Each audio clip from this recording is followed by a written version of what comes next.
going to show you a few photos from states J as in Juliet. States J28. Take a look at that. Do you recognize this as being the north side of the Courtney Campbell Causeway? Yes. Okay. And I would just draw your attention to the access road and the vegetation on the rocks or near the shoreline. For the record, that's J28, J29.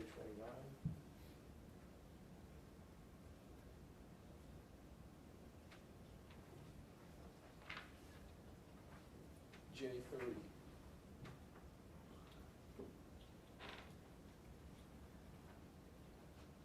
Approaching the area where Miss Williams was located. Yes, sir.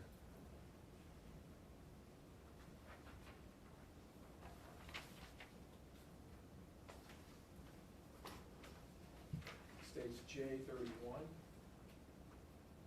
And situating the photo where I've drawn a circle, is that approximately the area where her body was recovered? Yes, it is. And is that just past the 2-mile mark coming from Clearwater? Yes, sir. Now, the vegetation that we're seeing along the shoreline, are you familiar with that type of vegetation? Yes, I am. And you've lived in Florida for how long? 27 years. And do you frequent salt water and fishing in salt water? 3 or 4 times a week, yes. Okay. And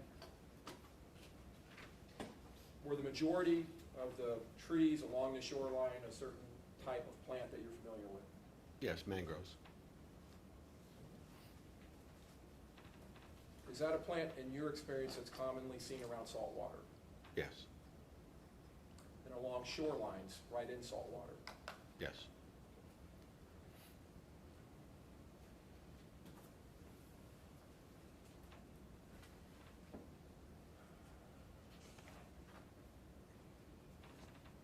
Now, on May 21st, the same date, you've gone to St. Pete, you stopped at the Courtney Campbell. Later that day, did you travel back to 8910 Tanglewood Lane, apartment 721? Yes. And was there a second search warrant being executed at that time? Yes, there was. I think you've already testified that you went in and you actually spoke with Ms. DeWitt, the analyst or the forensic technician from the sheriff's office. Yes, I did. Later that day, after that search warrant was executed, did you go back to that residence or stay at the residence and interview someone at that residence? So we later went back to that residence, I believe it was about 6 p.m., to interview Gloria Gibson, which would be the defendant's mother. And was she in the residence? Yes. Okay. And were you aware of the fact that she had been interviewed by Detective Smith on Saturday morning, the May 17th, just a few days before? Yes, I was. On 2 different occasions. Correct. And had you been briefed on what she had told Detective Smith? Yes. In this interview, did she tell you that those statements were not true? Yes.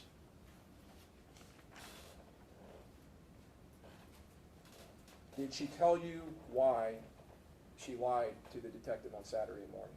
No, she didn't. Going forward to May 22nd, 2014,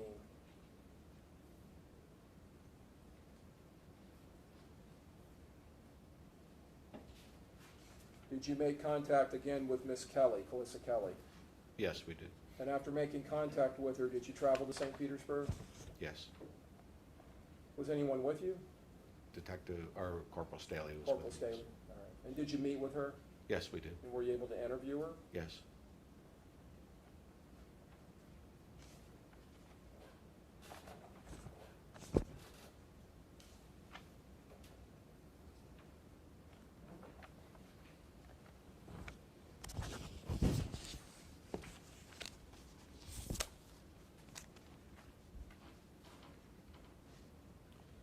After interviewing her on May 22nd of 2014, did you respond to an area on 5th Street in St. Petersburg? Yes, we did. And what was the address that you responded to? Could I look at my notes? Yeah, and I can show you a report if you need to see that. That would be easier. Or I have it here. I just have to go through that.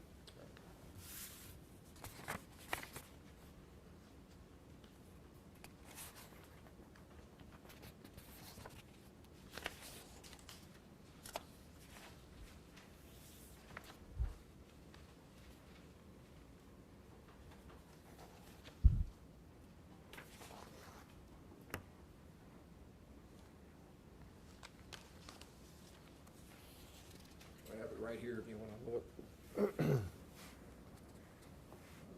Yes, 48, look, can I see that again, so I can read it Yep. out? Yep. 4820 Fifth Avenue South. Okay. Was that a prior residence of Miss Kelly's? I believe it was a residence of a friend. Or residence of a friend? Okay.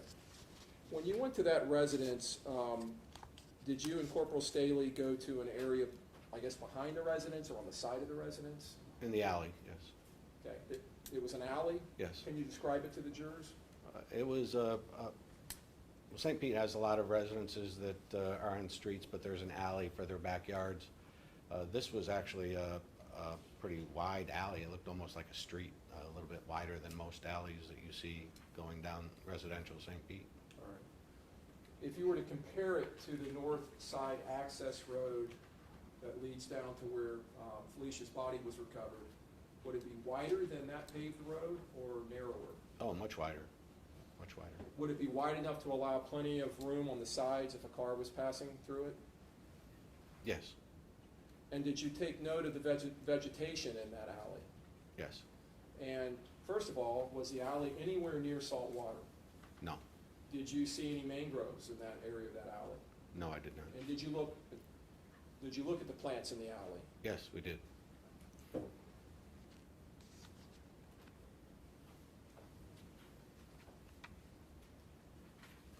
On May 23rd of 2014, did you respond to the state attorney's office in downtown Tampa, actually right across the street from where we are right now? Yes. And why did you go there on that date? I believe that that was the interview with Calissa Kelly. Okay. Was a sworn statement taken from her? Yes, She was placed under oath. Was that a statement that was taken in one of the conference rooms of the state attorney's office? yes, it was. Actually, in the major crimes division of the state attorney's office. Yes. You were in attendance, Ms. Kelly was in attendance. Who else was there? State attorney was there. Okay. I can't remember I don't remember, just be perfectly honest with Is you. it possible there was a sheriff's office detective there? Yes, court reporter was And there. a court reporter taking down what was being said? Yes, sir. All right. And was she placed under oath? Yes, And was a sworn statement taken from her? yes.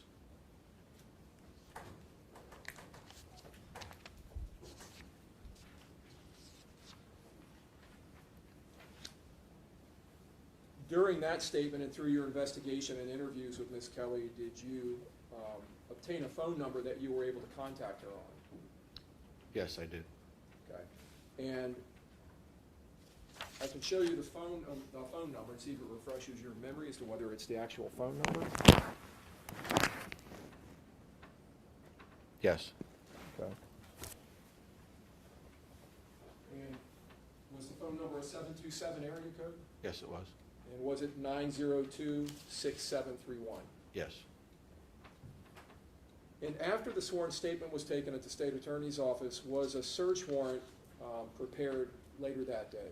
yes, And was the search warrant, after being prepared, submitted to the state attorney's office in Pinellas County? yes, it was. So that's a separate and distinct state attorney's office from the state attorney's office here in Hillsborough. That's correct. Different elected state attorney altogether. Is that Yes. right? Okay. And was that because the residence you were going to search was located in St. Petersburg, Yes, in Pinellas County? that's correct. All right. And after being approved by an assistant state attorney in the Sixth Circuit over in Pinellas County, was the warrant then submitted to a judge, a sitting judge in Pinellas County? Yes, Was the warrant approved and signed? yes, it was. And later that day, did you execute that search warrant with the assistance of a Pinellas County Sheriff's Office deputy or detective? Yes, And is that required by law to have since you're outside of your jurisdiction, to have a same jurisdiction officer assisting you? yes, And did you search a residence at 4243 Tyler Circle, North, St. Petersburg? yes, we did. Okay. And was that the residence of Miss Kelly? Yes,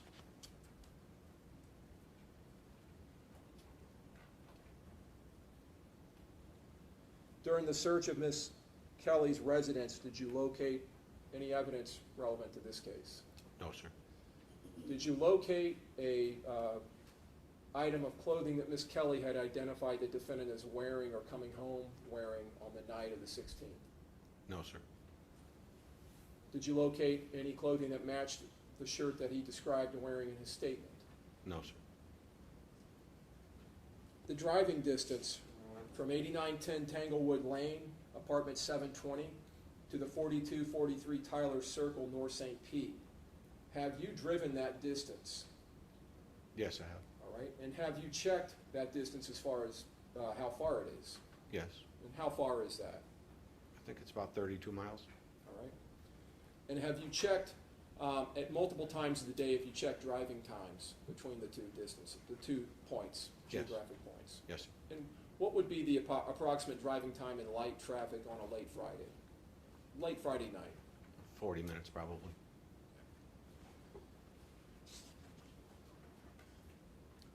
Would that have you taking a route that includes 275 through Tampa, going across to Howard Franklin, and then down 275 into St. Petersburg and exiting at a certain exit down there near the residence? When I checked that online, I mean, I have driven that myself also, but when I checked online, the route was, I believe, Tanglewood to 56 to Hillsborough to 275, across to Howard Franklin to 38th Avenue North, exit in St. Pete, and west to Tyler Circle. So that residence, as it sits in St. Pete, is to the west of 275? That's correct. On May 26 of 2014, did you and Corporal Staley respond to an address on Lindale Avenue in the city of Tampa? Lindell, yes. And was that 3210 Lindell? Yes, sir. And did you come into contact with someone there? Yes. And who was that? Can I look at my notes? Sure. Just trying to remember. It was the grandfather. It's The grandfather. Nathan Teal. Okay, you remember. And Yes. he was the grandfather of who? Eboni Wylie. Okay. And during your contact with him, was he interviewed? Yes, he was. Did he allow you and Corporal Staley to look at his phone? Yes. And by looking at his phone, were you able to look at calls made to his phone on the early afternoon, early evening of May 16, 2014? Yes. And did you see a phone call coming in from Eboni Wylie? Yes. Going forward, no, we're still on the same date, May 26, 2014. Did you and Corporal Staley travel to some businesses within Temple Terrace on 56th Street? Yes. I'm going to refer your attention back to states B-B, B as in Bravo.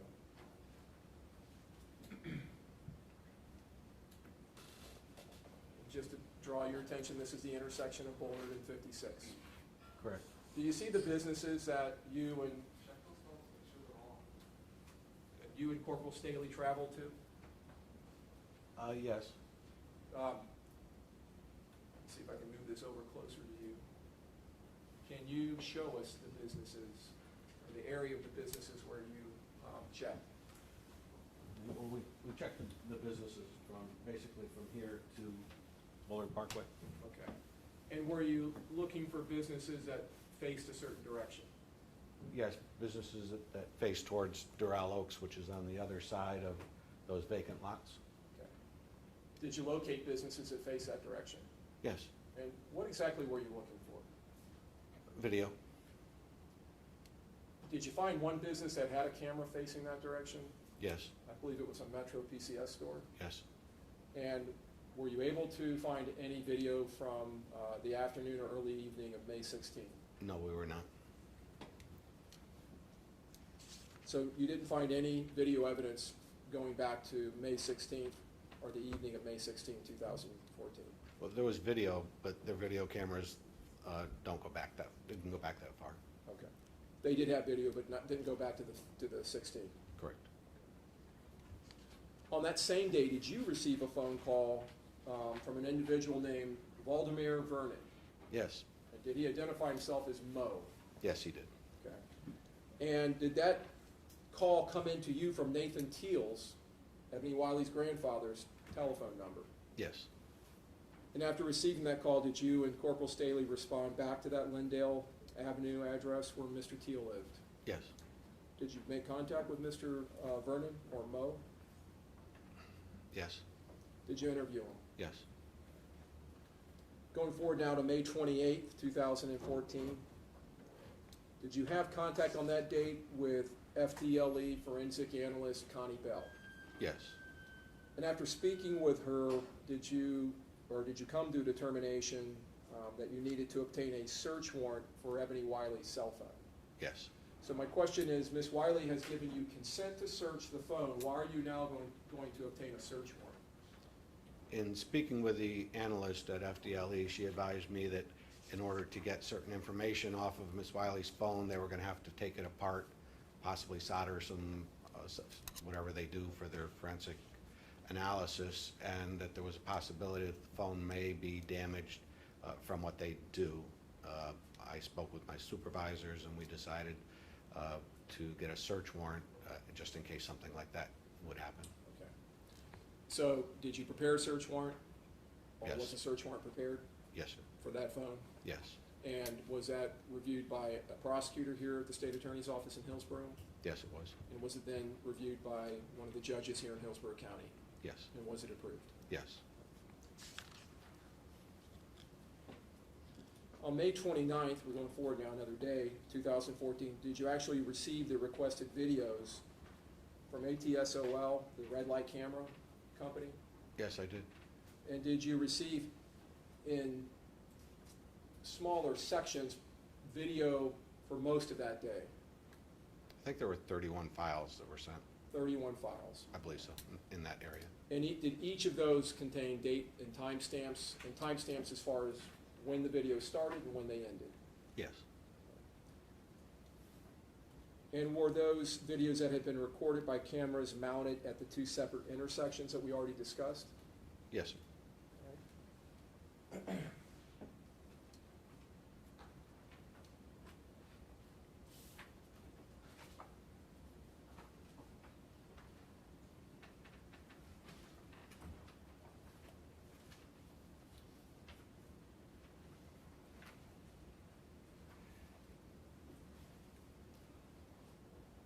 States B-C publishing. So is this going to be one of the intersections here at Bullard and 56? Yes, sir. And River Hills and 56, is this the other intersection? Yes.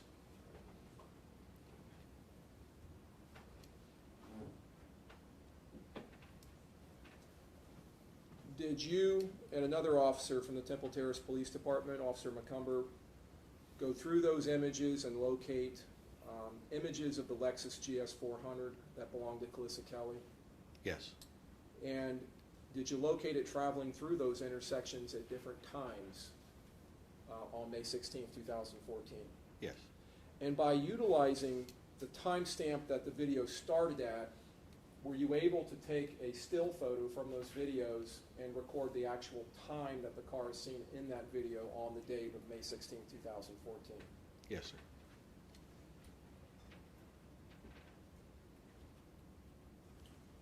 Do you recall the first time the car is seen being approximately 3:47 p.m.? Yes, I do. And the last time that the car is seen in any of these videos being 10:51 p.m.? That's correct. And those are on May 16th, all of them on May 16th, 2014. Is that correct? Yes.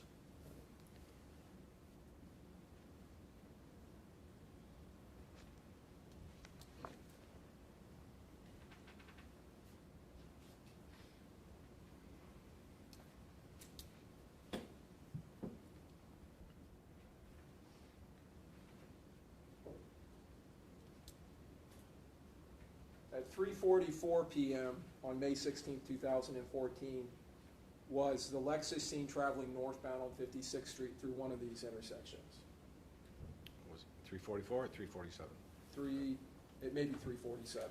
Yes. Okay. And is that at River Hills? Yes, it was. All right, so that would be this intersection here. Yes, sir. And was the car traveling northbound? Yes, it was. All right, so the car would be going this direction? Yes.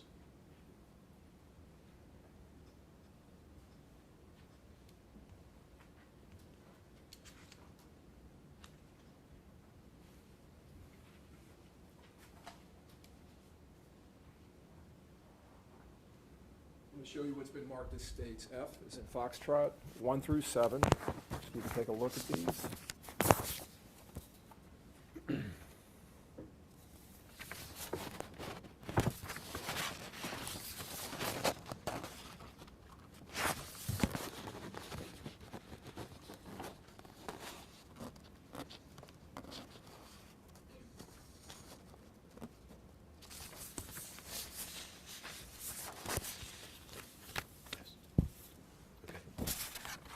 Do these photos, well, let me ask you first of all, what are the photos? These What's are depicted in them? still images from the video that was reviewed in reference to the Lexus. Do the photographs show the Lexus traveling in these intersections on May 16th, 2014? Yes. And are the dates and times that the image is recorded, are they noted on the photographs? Yes, they are. Your Honor, I would tender states F 1 through 7. Okay. Admitted. Okay. So I'm going to start with states F1.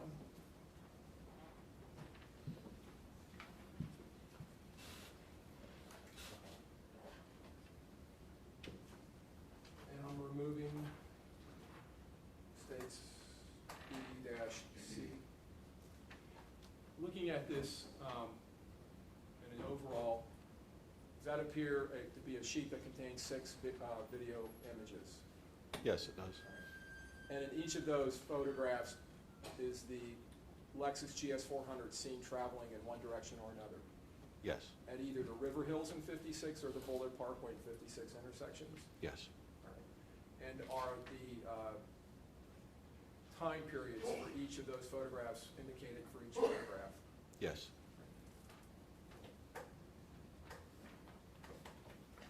Moving into the exhibit, and again, this is states F.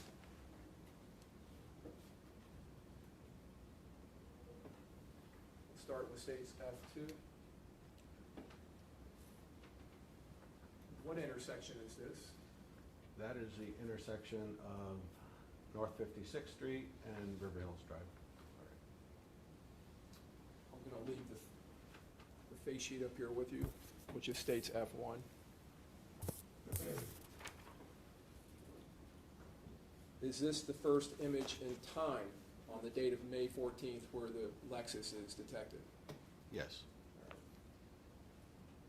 And what is the time of Time. that image? 3:47.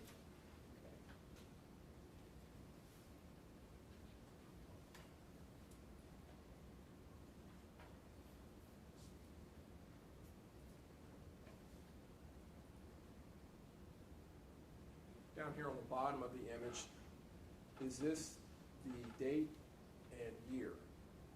Yes, it is. So 5/16/2014. Correct. And is this the time that the video starts? Yes, in hours, minutes, and seconds. 15:30. Yes. And then is this the time the video ends? Yes. 4 o'clock and 13 seconds? Yes. And you said that this image was taken at what time? 3:47. 3:47.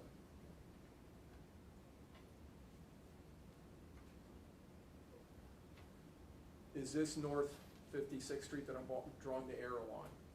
Yes, sir. And is this River Hills? Yes, it is.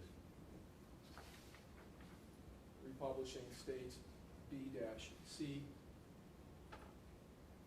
It's going to be this intersection down here, right north of the Hillsborough River. Yes, sir. Would that have the car traveling north towards the area of the Checkers and Doral Oaks? Yes.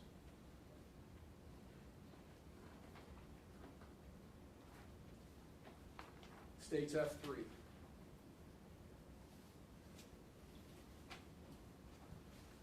this video image, are we now dealing with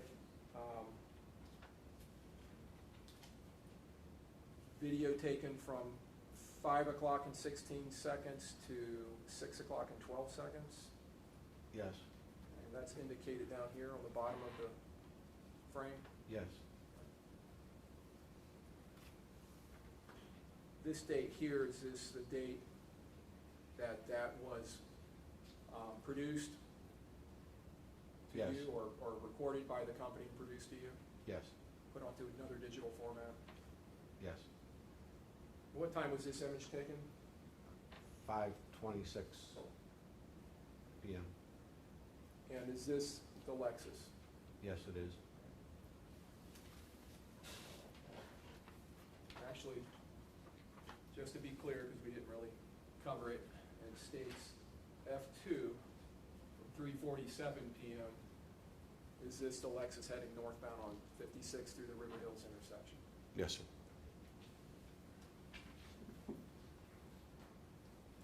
Going back to states F3.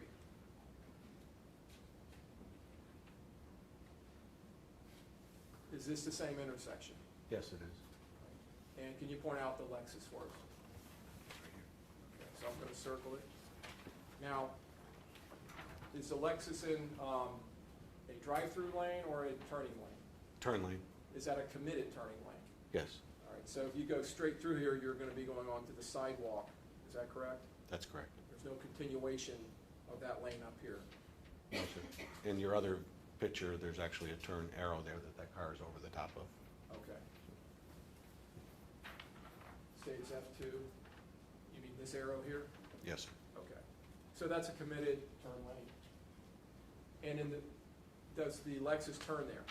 Yes, it does. And that would take it in what direction on River Hills? East. East. Okay. So let's go back to states B-C.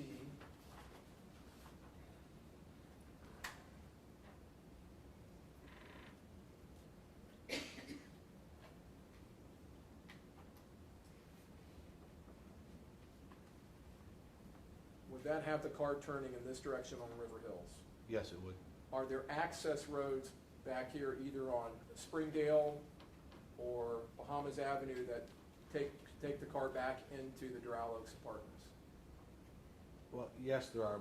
Bahamas Avenue, though, actually doesn't come into River Hills. It comes into Springdale and kind of turns around and goes Okay, up. all right.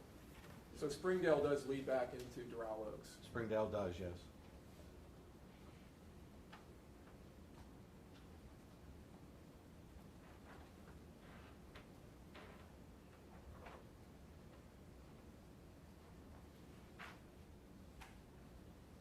States F4. Now, what intersection is this? That appears to be the intersection of North 56th Street and Bullard Parkway to the right and Bush Boulevard to the left. Okay. So if a person was to turn right, they're going to be on Bullard. If they turn left and go west, they're going to be on Bush. Correct. All right. And is the CVS up here on this corner? Yes, it is. Is there a turn in here or a turn out into the CVS? There's a turnout from the parking lot. It's an exit. Yes. When you watch the video that depicts, and is this the Lexus here? Yes. Is the Lexus seen to cut across that lane and into that exit, into the CVS? Yes. What is the timestamp on this video? I'm sorry, let me move it up. On this photograph, I'm sorry. It would be between 1,700 hours and 1,800 hours. And it would be 39 minutes and 35 seconds after 5 o'clock, so 5:39. 5:39 and 35 seconds. Yes, sir. Is that noted on States F1? Yes, it is. For that photograph? Yes.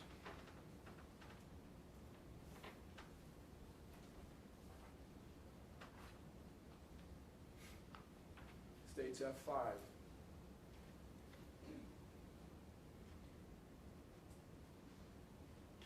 First thing I'm going to draw your attention to is timestamp from the video this still came from?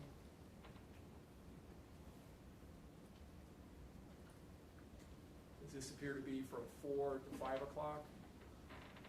Yes. Okay.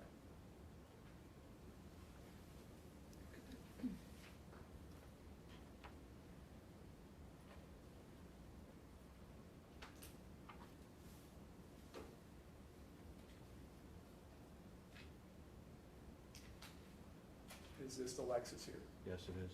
Is this the intersection of 56 and River Hills? Yes, it is. Which direction is the Lexus heading? It's heading westbound. And do you have a timestamp for when that photograph was taken in reference to the beginning of the video and how many minutes into it? Yes, sir. It's 4:51 p.m. So at 4:51 p.m., the Lexus is heading westbound on River Hills. Yes. Let's go back to states B-C.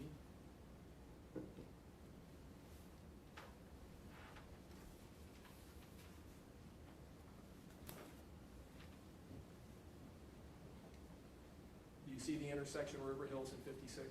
Yes, I do. Okay. Just here north of the Hillsborough River, correct? Yes. All right. So that would have the Lexus heading this direction Yes. on River Hills? Yes. If it continued on River Hills to the west, would that be one route to go to the Lindell Street address where Mr. Teal lives, Yes.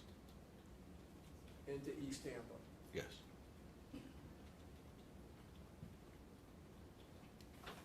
And you said that photograph was taken at 4:51 p.m.? Yes.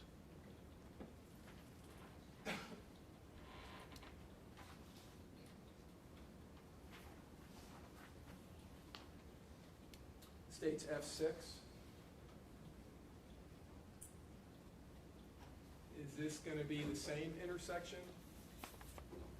River Hills and 56th Street? Yes. All right, and just so we can know what we're looking at, this has been, a lot of these images are coming from the same camera, would that be accurate? Yes. So we're again looking at northbound 56th Street. Correct. This would be southbound on the other side, is that right? Yes. And this is River Hills going westbound, and this would be eastbound. Yes. All right. So, is this the Lexus? Yes, it is. And what is it doing in the photograph? It's in the right-hand turn lane of northbound 56, going towards River Hills. Okay. So it would be turning to the east on River Hills. Yes.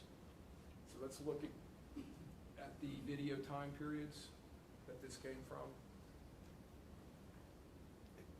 That would be between 2100 hours, which is 9 o'clock, to 21:59:56, which is basically 10 o'clock. And what is the timestamp for the actual still photograph from that video? Would be 9:03 p.m. So at 9:03 p.m., the Lexus is seen coming north on 56 and turning eastbound on River Hills. Correct. Okay. And there would be access, again, up Sunnydale back into the Doral Oaks apartments. Yes.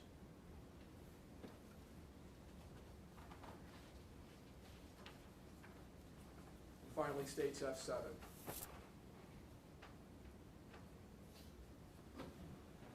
Let's look again at our video stamp. And again, just like all the other photos, this is from May 16th, 14th, is that right? Yes. What are our time periods for this video?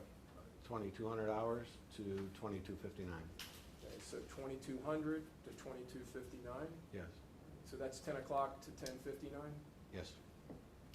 And in this video, or this still photo, let me back out a little.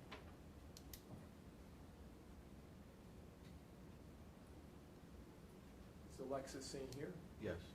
And what is it doing? It's coming out of River Hills, making a left-hand turn onto southbound 56th Street. Okay. So again, this is northbound 56. That's southbound 56. Correct. Is that right? And then this would be eastbound River Hills and westbound River Hills. Yes, sir. So this would have the car coming from the west on River Hills, heading south on 56. That's correct. And what is the timestamp for this photographic image from that video? 10:51 p.m. So it's heading south on 56th Street at 10:51 p.m. Yes.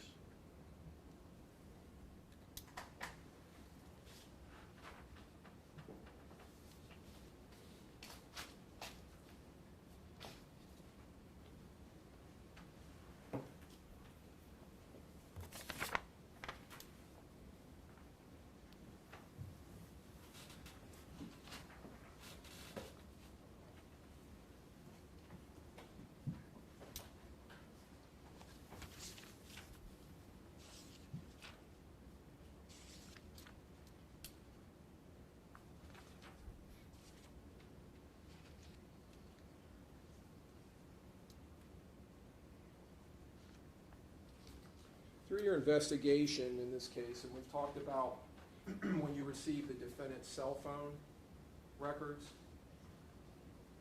did you determine that there was cell phone activity by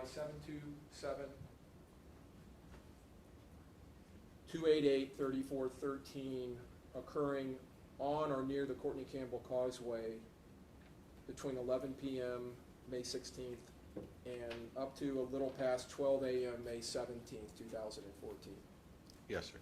And based on that evidence and the fact that Felicia's body was recovered against the rocks on the north side of the Courtney Campbell Causeway, did your investigation focus on the Courtney Campbell Causeway while looking for evidence? Yes. Was there extensive search for her clothing and for suitcases? Yes. Any suitcase? Yes. Or any piece of a suitcase? Yes. Was anything ever located? No, sir. And that included multiple agencies, right? Yes. All right. Did you also look, in light especially of these red light cameras, particularly for any stationary traffic cameras on the Courtney Campbell Causeway? Yes. Did you find any? No. Were there any red light cameras on the Courtney Campbell Causeway maintained by ATSOL or any other company? Not that I know of. At any of the intersections, the Rocky Point intersections, right there where you turn in to go to Bahama Breeze, or in the middle of the Courtney Campbell Causeway by the boat ramp, or on the far end of the Courtney Campbell Causeway? I don't believe so. And that was something you all investigated and looked for, right? I personally didn't, but yes, that was done. And that was done, that was something you were searching for and hoping to find, Yes. and you did not. Right.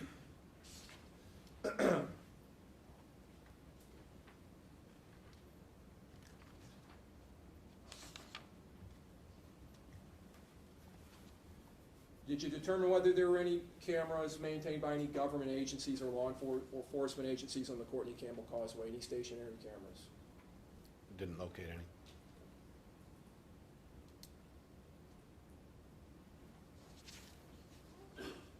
On the far end of the Courtney Campbell Causeway, and I'm talking about the very far end,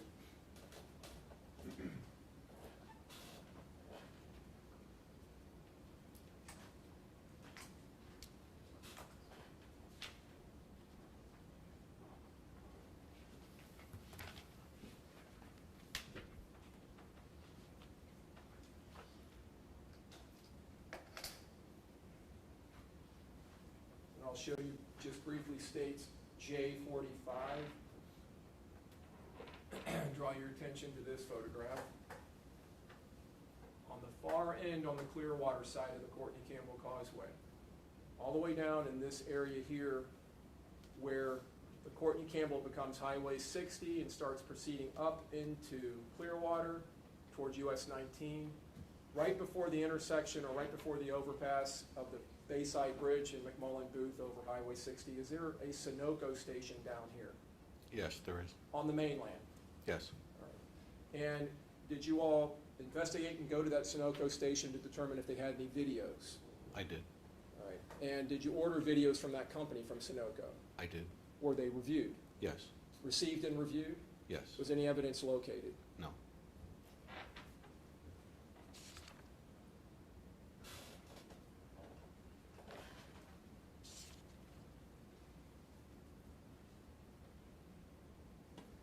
In the middle of the Courtney Campbell Causeway, near what's called the boat ramps, which would be on the other side of the main span of the bridge towards the Tampa side, on this side, Is there an area where there are boat docks on the north side of the Court and Campbell Causeway?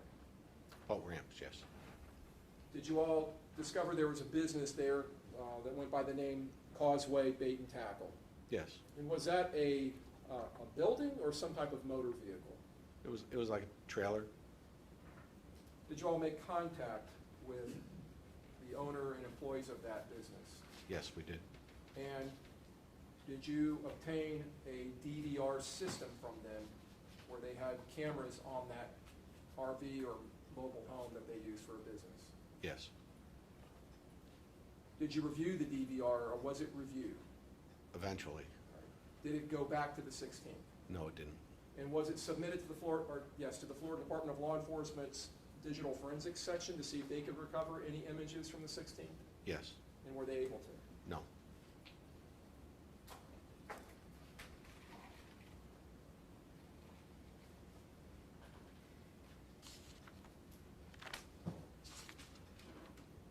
In reviewing the defendant's cell phone records for the evening of May 16th, did you come across a number of 904-422-5109? I can't recall that. All right. Do you remember interviewing a woman by the name of Kelsey, and I believe it's pronounced Panagiotwa? Yes. Okay, and that's Panagioutou, is that correct? That sounds like it. The last name. Sounds like it. And did you associate her to that number of 904-422-5109? Yes. And those were phone calls made by the defendant on the night of May 16th or received by him? Yes. Did you interview her? Yes, I did. And was she, during that time, dating the defendant? Might have been previously. Okay. Just previously? Yes.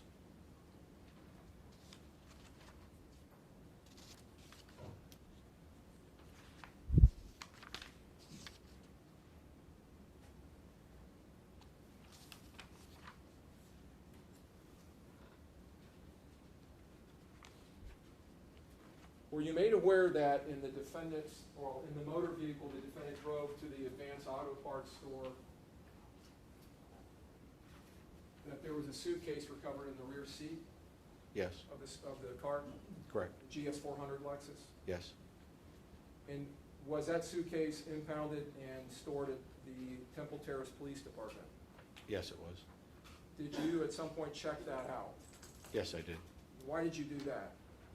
I wanted to associate the size, wheelbase of that suitcase and the zipper pulls on that suitcase with the evidence that was at the house on Tanglewood. All right, so I'm showing you states O-22, O as an Oscar. You see that suitcase in the back seat of the Lexus? Yes, I do.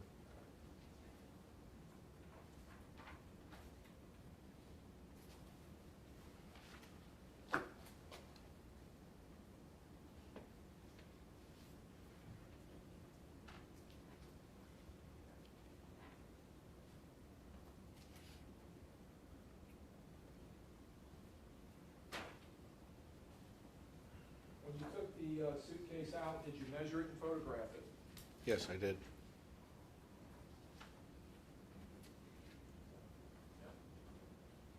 I'm going to show you it's been marked as states P, 1 through 9.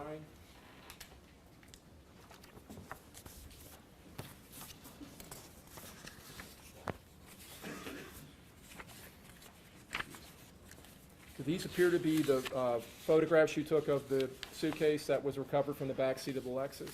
Yes, sir. Okay.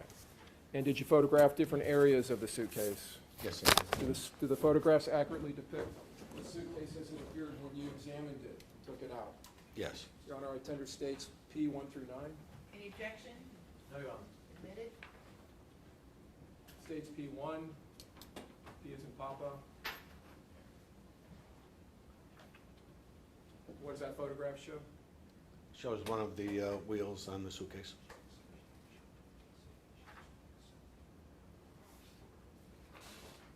States P 2. Same. States P3, Photograph of the zipper pulls on the suitcase. states P4. Does that show the brand of the suitcase? Yes, sir. Does it have a distinctive Trademark. trademark? Yeah, I could come up with it. It does have a distinctive trademark for the company, Yes, sir. and that's a P with a circle around it. Yes. Did you note that same design on the zipper pulls? Yes. States P6, it's just a close-up of one of those zipper pulls with that distinctive mark on it. Yes. States P7, and did you measure the width of the wheels? Yes, I did. Do you remember what the width of the wheels was? About 14.5 inches it was.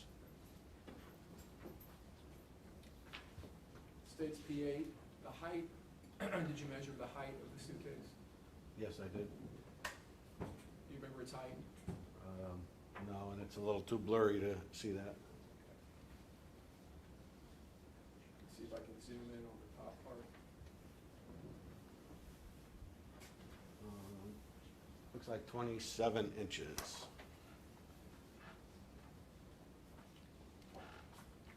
And states P9. It's just a photo of the back of the suitcase. Yes. All right. Did the suitcase have all its wheels? Yes. Did it have all of its zipper pulls? Yes.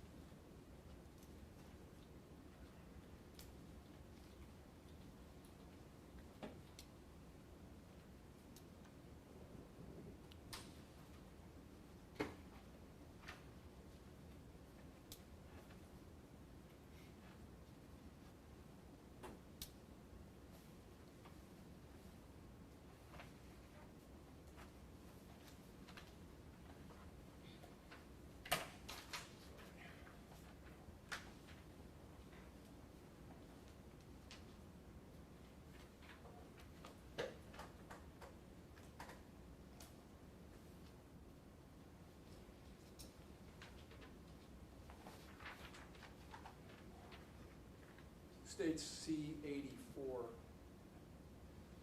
Have you seen this photograph Yes, I have. and that item? Yes. Is that a zipper pull that was recovered just outside of the track areas in the carpet at 8910 Tanglewood Lane, apartment 721? Yes. And looking at that exhibit in the states P6,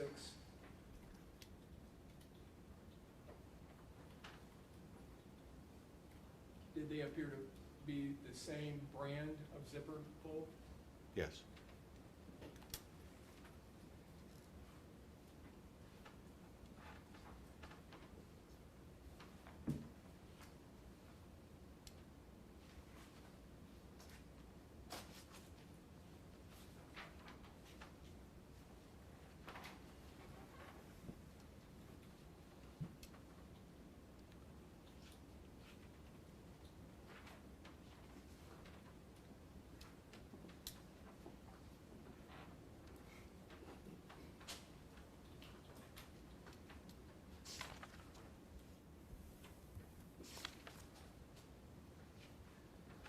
On August 15th of 2014, 3 months approximately after the disappearance of Felecia Williams and her death, after consultation with the state attorney's office, did you prepare what's called a CRA in this case? Yes, I did. What is a CRA? It's a criminal report affidavit. And is that something that contains a statement of facts for an arrest? Yes. Is that required when you make an arrest? Yes. And what charges were in the CRA? The charge of murder, capital sexual battery, and aggravated child abuse. Was it first-degree premeditated murder? Yes. And was the CRA charging the defendant Granville Ritchie? Yes, it was. And on that date, was that CRA and an arrest made of the defendant? Yes, pursuant to that CRA. yes. At some point, did you obtain a buccal swab from the defendant? A DNA I don't recall. sample? I don't recall. Okay. Do you know if that was something that was collected from him at some point? I don't recall. Would it refresh your memory if you saw that in a report? Yes. Okay. Well, I'll try to find it and I'll come back to it. Okay. All right. Let's go back now. My assistant's a co-counsel looking through states C. State C34. Do you remember this wheel being found on the patio of apartment 721 at 8910 Tanglewood Lane? Yes, sir.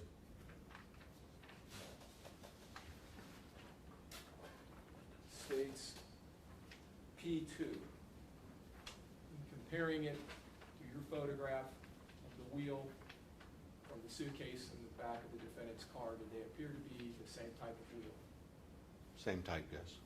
With the same type of spokes and design and number? Yes.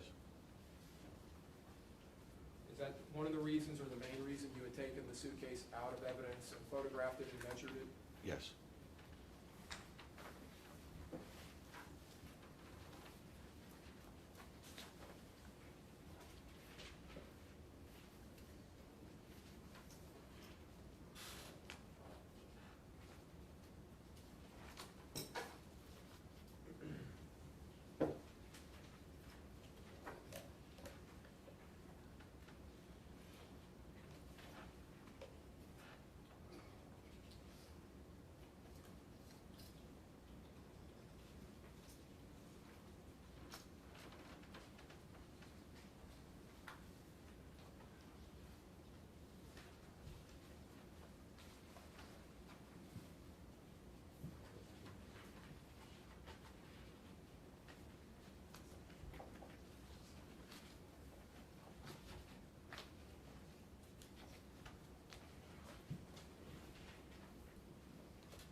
When the defendant was arrested, was his pedigree or identifying information collected from him? Yes.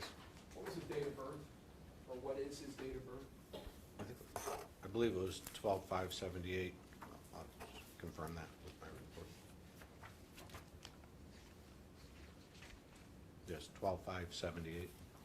December 5th, 1978. Yes. So he was 35 years old at the time? Yes.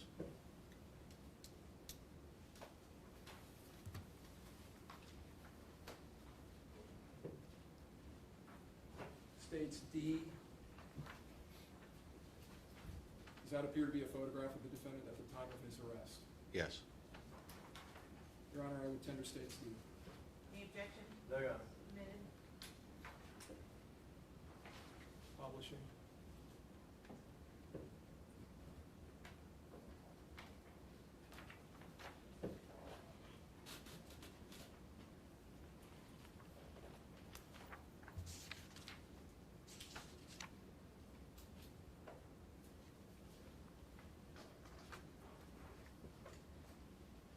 The search that you and Sergeant Wool conducted in the very early morning hours of May 18, 2014, I want to ask you about the apartment itself. When you arrived there, was there a Temple Terrace Police Department officer maintaining control of that residence? Yes. And had control been maintained by Temple Terrace law enforcement that day from at least 4:30 going forward? Yes. And prior to 4:30, earlier that morning, when a quick scan of the apartment was made for approximately the second or third time looking for Felecia, this would have been before her body was found, before Eboni Wylie had told us that Vivian was a man, was the apartment locked and maintained locked? Yes.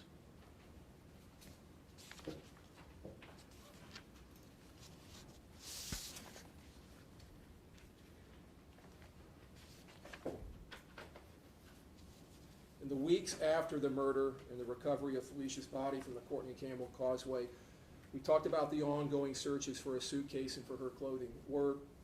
Over the course of the next weeks and months after this, Were there occasions where clothing was recovered, Yes. including, I believe, on one occasion, a pair of children's panties or underwear? Yes. And were those all that were recovered, were they all shown to Felecia Demerson? Yes. And were any of them, or did any of them belong to Felecia Williams? No. And these were items that were found either in plants or on the shoreline at some point, or maybe somewhere else on the causeway. That's correct. Are you aware that soil or sand had been collected from the front and rear passenger seat of the Lexus GS 400 that the defendant was driving on May 16th and May 17th, 2014? Yes, I am. And were you aware that samples of soil and sand had been collected from the Courtney Campbell Causeway right in the area where Felicia's body was recovered? Yes, I am. Were you aware that samples were taken from the other side of the Courtney Campbell Causeway? Yes. And then samples were taken from Clearwater Beach and from the intersection of Highway 60 and Belcher and Clearwater? Yes.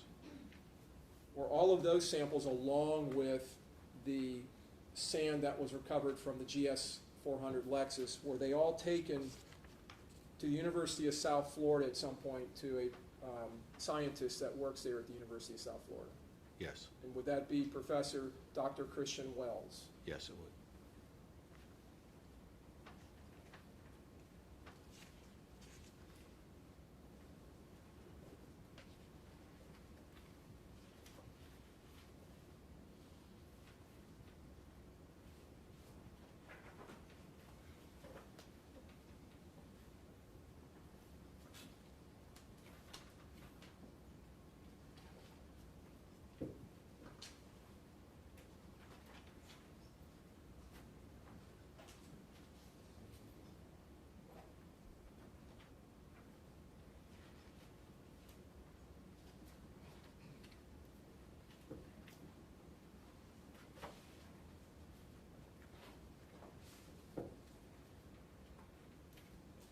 Just in the last couple of months, did you receive a request from the state attorney's office to go back out to the Courtney Campbell Causeway and do something out there Yes. on the north access road? Yes.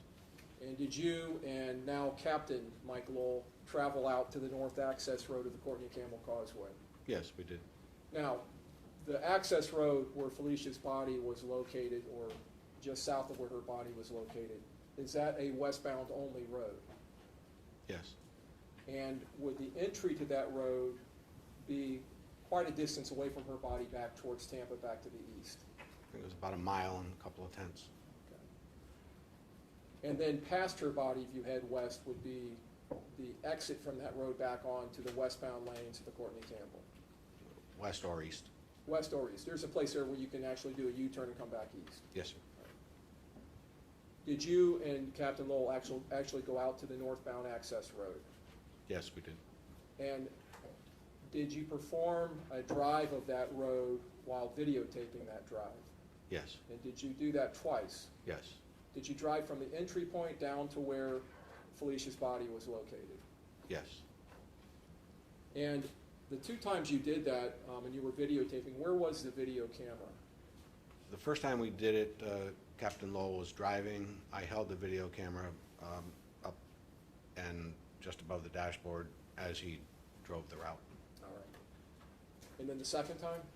Second time, because as we rewatched that video, the first video, we noticed that it very, very bumpy. That access road is very, very bumpy, and by holding it, I was kind of buffering the bump. So I decided to make the trip with the camera just sitting on the dashboard, where you could actually see the reaction from a lot of the bumps that we went over.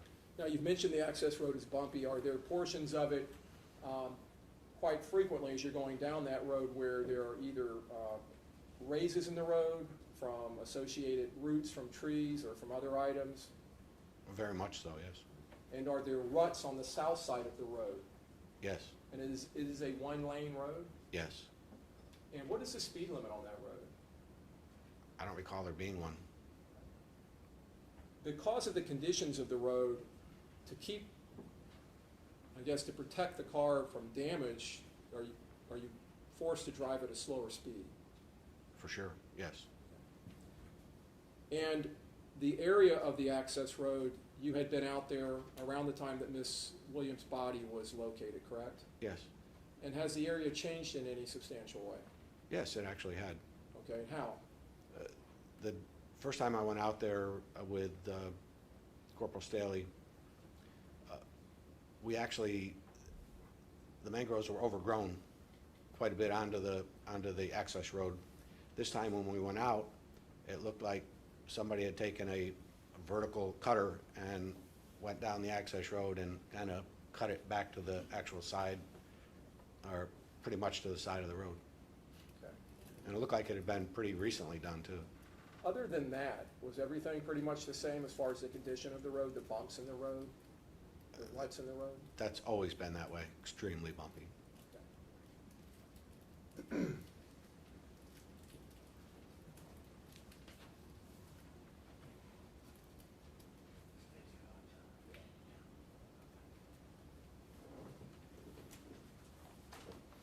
Did you provide a digital copy of the video to the state attorney's office? Yes, Does that appear to be the copy? yes. Your Honor, I tender states why. Any objection? No, Your Honor. Admitted. Judge, we tend to publish. Court want me to go ahead and do that? It's not very long. It's maybe 10 minutes in total for the two videos. Okay, you all need a quick comfort break? Okay, very good. Let's go ahead and take just a quick 5-minute comfort break. All right, be back here in 5 minutes. All right, jury exiting.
Now we're going to publish states why.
Carol, those noises we hearing are those the bushes striking the side of the car?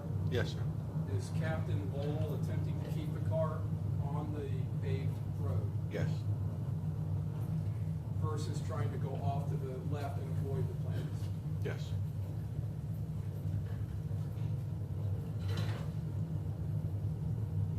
Are the majority of the plants in that area as you're traveling down there mangroves? Yes, they are.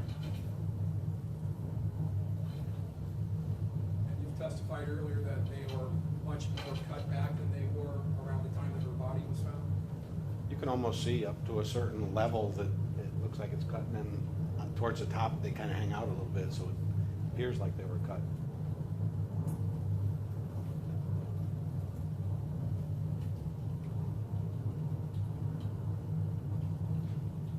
Is this the area the car's approaching now where her body was found? Yes.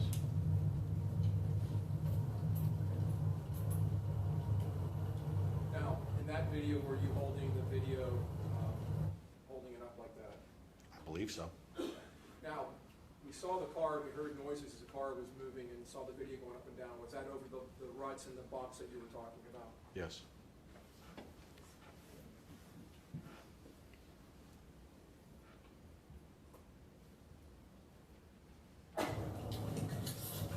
Now, in this video, is the camera mounted on the dashboard? I'm just holding it tight to the dashboard, yes. Okay, you're just All right, holding yes. it out there? Yes. But it's laying on the dashboard? Yes.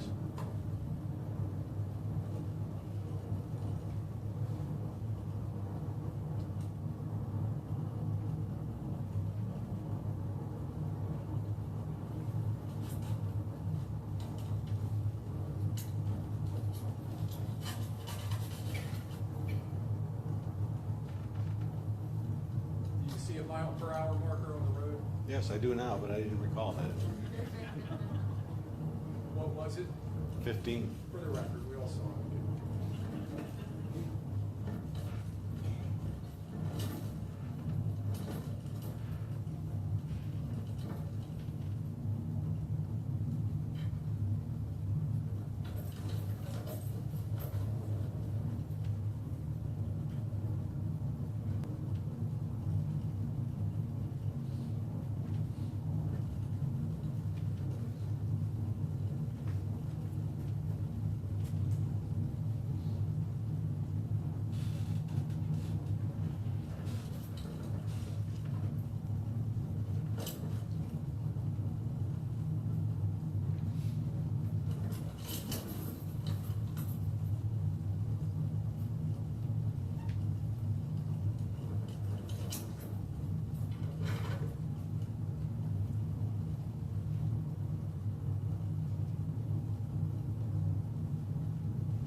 I was just calling you detective. Mr. Carroll, did we just hear again the plant striking the passenger side of the car?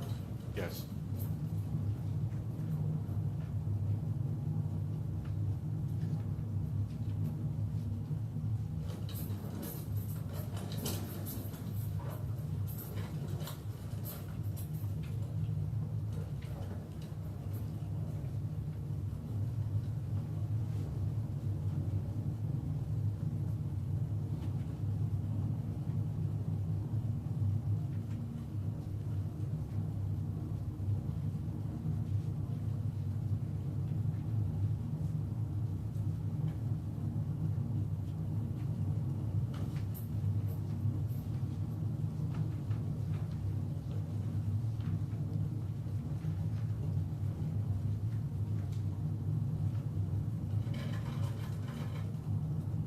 Is that what that noise is again? Yes, sir.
Detective, are you aware that a DNA sample of the defendant was submitted to the Florida Department of Law Enforcement?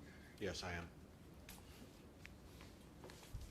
And in addition to that, were the vaginal swabs, the rectal swabs, the swabs of Felicia's nipples and her head hair standard, were they also submitted to the Florida Department of Law Enforcement for analysis by the DNA section or biology section? Yes. I believe you said earlier that Ms. Wylie's buccal swab was submitted, is that right? Yes.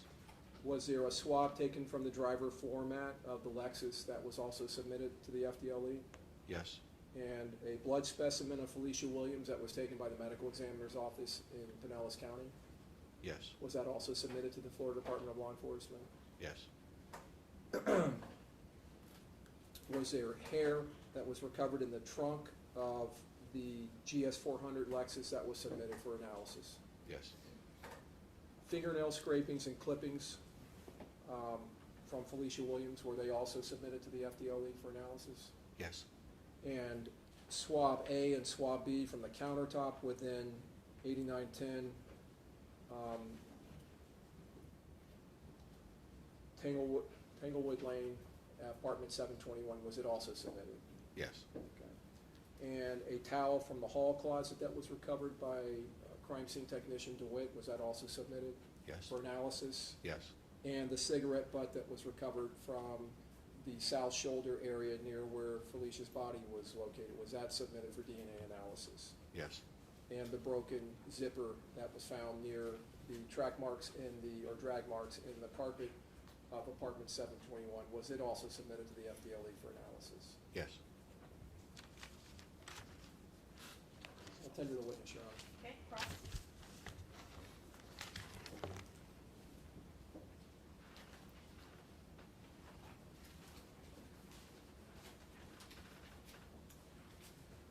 Good morning.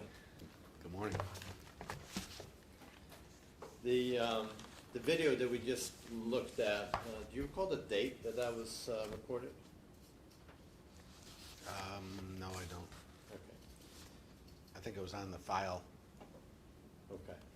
Do you recall whether or not the video was recorded before or after you had received the report from Amy McFadden with NOAA suggesting that the most likely location of the body being placed into Tampa Bay was on the southeast side of the Courtney Campbell Causeway? Afterwards. Afterwards, okay.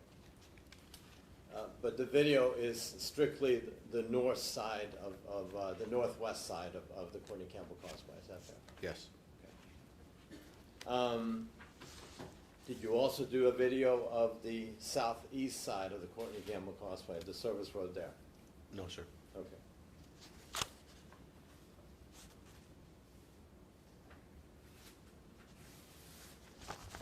We spent quite a bit of time yesterday going through your recorded video interview of the interview of Granville Ritchie. Yes. And early on today, you were asked about whether or not you believed that Eboni Wylie was a good liar. Yes. And I believe your answer was not particularly. Yes. Okay. Would it be fair to say that Eboni Wylie certainly was a good enough liar so that the first, I believe it's 2 separate law enforcement officers who interviewed her the evening hours, I believe around 10:30 on Friday, May 16th, good enough so that they believed her and set, in action a lot of things as a result of that, Yes. right? As a result of her statements, a missing person investigation was commenced, right? Yes. Okay. And so despite the fact that she's not a particularly good liar, she certainly was a good enough liar to fool them, right? Yes. Okay. And likewise, when she spoke with family members and the person who Eboni Wylie refers to as her brother, basically told everyone the same story, right? Yes. Okay. And you know that because you're lead on this case, right? Correct. So you're familiar with not only specifically what you did, but what the other detectives in the case did. That's correct. All right. And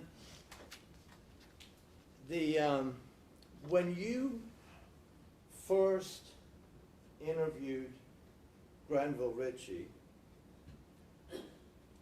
you had already commenced your interview of Eboni Wylie, right?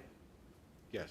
Where you had come to the conclusion that Eboni Wylie was lying to law enforcement. Yes. In fact, you go to her home initially, I believe on Saturday morning, and based on her statement that Vivian was actually a man, you decide, wait a minute, I think we need to go to the station, right? Correct. And once you get to the station, probably need to redo your rights, right? Not at that point. Not at that point, okay, all right. But certainly at that point, you were concerned that Eboni Wylie had been lying to law enforcement up until that point. At least for that point, yes. Right, right. And so when you then meet with Eboni Wylie, I believe you had indicated prior to the meeting at the station that you were up to speed about, statements that Eboni Wylie had made to law enforcement the night before, right? Yes. Okay. And were you also up to speed on some of the statements that were made by family members of Felecia Williams to Detective Kelly as it relates to Eboni Wylie? Somewhat, yes. Okay. Had you been told about Eboni Wylie coming over, Objection, Your Honor, hearsay. it's for impeachment purposes, Okay, Your roll, go ahead. Honor. Coming over to Felecia Williams, Can we approach? Yes.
you were aware of the fact that Eboni Wylie had come to pick up Felecia Williams from her home on May 16th in the afternoon, Yes. and that that Eboni Wylie's sisters had indicated that she came there to pick her up for purposes of wanting to talk to her about problems at her workplace as a result of Felecia Williams showing up at her workplace. Correct. Okay. You were also aware of statements made by Felecia Williams' sister to Detective Kelly that there had been an incident a day or two earlier where Eboni Wylie had driven by Felecia Williams and her sister and yelled and cussed at them out the window. I think you may be wrong in who you're speaking about, because Detective Kelly, the only deal I had with him was in the morning when I sent him over to speak with the parents of Felecia. Sure. I don't think I spoke with Detective Kelly again before my interview with. As throughout the investigation, you never spoke with Detective Kelly about what Felecia Williams' sister had said? I thought you were asking before I No, spoke with her. I'm sorry. Okay, so at that point, you were not aware of the statements that were made by the sisters. Is that what you're indicating? Not at that point, no. Okay. Later on, you become aware of it. Yes. Okay. And you become aware of the fact that Eboni Wylie Judge, had I object, same objection at this point. same basis, Your Honor. Well, again, I think you need to tighten up as far as how he became aware, okay? That's fine. How did you become aware of it? Could you say that in a question? Sure. Please? So we're talking about statements made to Detective Kelly by the sisters of Felecia Williams, right? Yes. And dealing with an incident that occurred between Eboni Wylie and Felecia Williams and her sister a few days prior to May 16th. Correct. Okay. How did you become aware of that information from Detective Kelly? Did he tell you about it? He may have told me, or I read it in his report. Or you read it in his report? Or something to that Okay. nature. And the information that you became aware of, however you became aware of it, was that Eboni Wylie stopped, yelled Go ahead. and cussed at Felecia Williams and her sister Yes, at one point, yes. a few days prior to May 16, 2014. Correct. Okay. And in fact, that was another reason, according to the sisters, that Felecia Williams had gone to the workplace to confront Eboni Wylie about having cussed and yelled at her.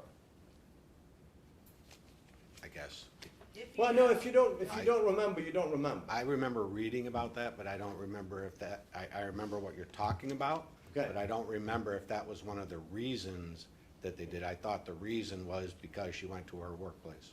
Okay, so maybe Detective Kelly, since he actually had the conversation with them, would be the better person for me to ask about the specifics of that. Absolutely. Okay, very good. We'll do that. During the interview with Granville Ritchie, first of all, Granville Ritchie came to meet with you. He was asked to come in and meet with you, and there were some phone calls back and forth, but ultimately he showed up of his own free will, right? Yes. Okay. He wasn't forced in there. No. Right. And he was free to leave. If he'd said, "Listen, I'm done. I want to leave," he could have left. Yes. Okay. The fact that he asks for permission to go to the bathroom, for example, is that because he's in your facility, not because he's not free to leave, right? Well, he would have to be escorted any place Sure. in our facility, yes. Because we're inside your facility, you had to be escorted. Yes. But if he said, "I want to leave," he could have left. Yes, he could have. And he did not. No, he did not. Okay. He had his cell phone with him, right? Yes. And he was eager to share whatever information was on his cell phone. Yes. He didn't hesitate at all when asked if you guys could see what was on his phone. Correct. Okay, and we see all that on the video, right? Correct. Okay. Now, he speaks about some of the issues that brought Felecia to his apartment. You recall that? Some of Yeah. the reasons why she was brought to the apartment. Yes. And one of the reasons that he talks about in detail is the concern about Felecia Williams stealing money and cell phones. Correct. Recall that? Yes. Okay. And because you had the ability to review all the reports, and you were able to talk to Eboni, and you were able to review the reports about the sisters and what have you, the information that he provides about the concern about her basically stealing cell phones and money appears to be corroborated by others. Would you agree? It's Yeah. not. It doesn't appear to be made up. Yes. Okay.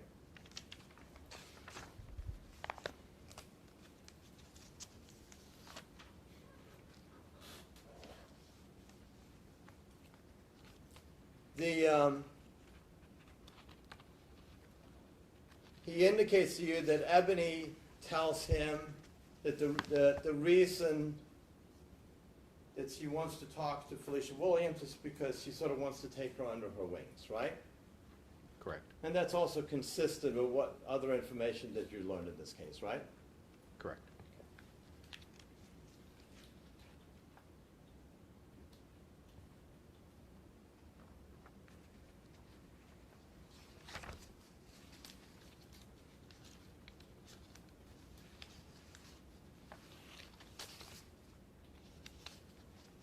He talks about, during the interview, he candidly talks to you about the fact that he apparently has several different girlfriends and a wife that he's, I guess, juggling at the time. Would you agree with that? Yes, sir. Okay. And that appears to be corroborated as well, and when you look at the phone records, he appears to be on the phone at various times with many different women, Yes. including the late evening hours of May 16th. Correct.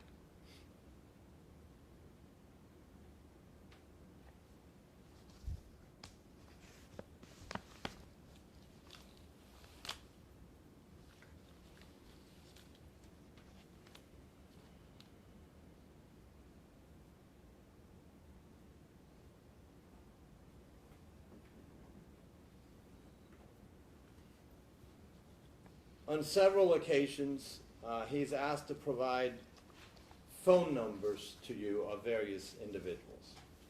Yes. And again, he provides you those numbers to the best of his ability. It looks like sometimes he has to reference his phone, he remembers parts of the numbers, but he basically gives you the numbers that you're requesting. Yes, sir.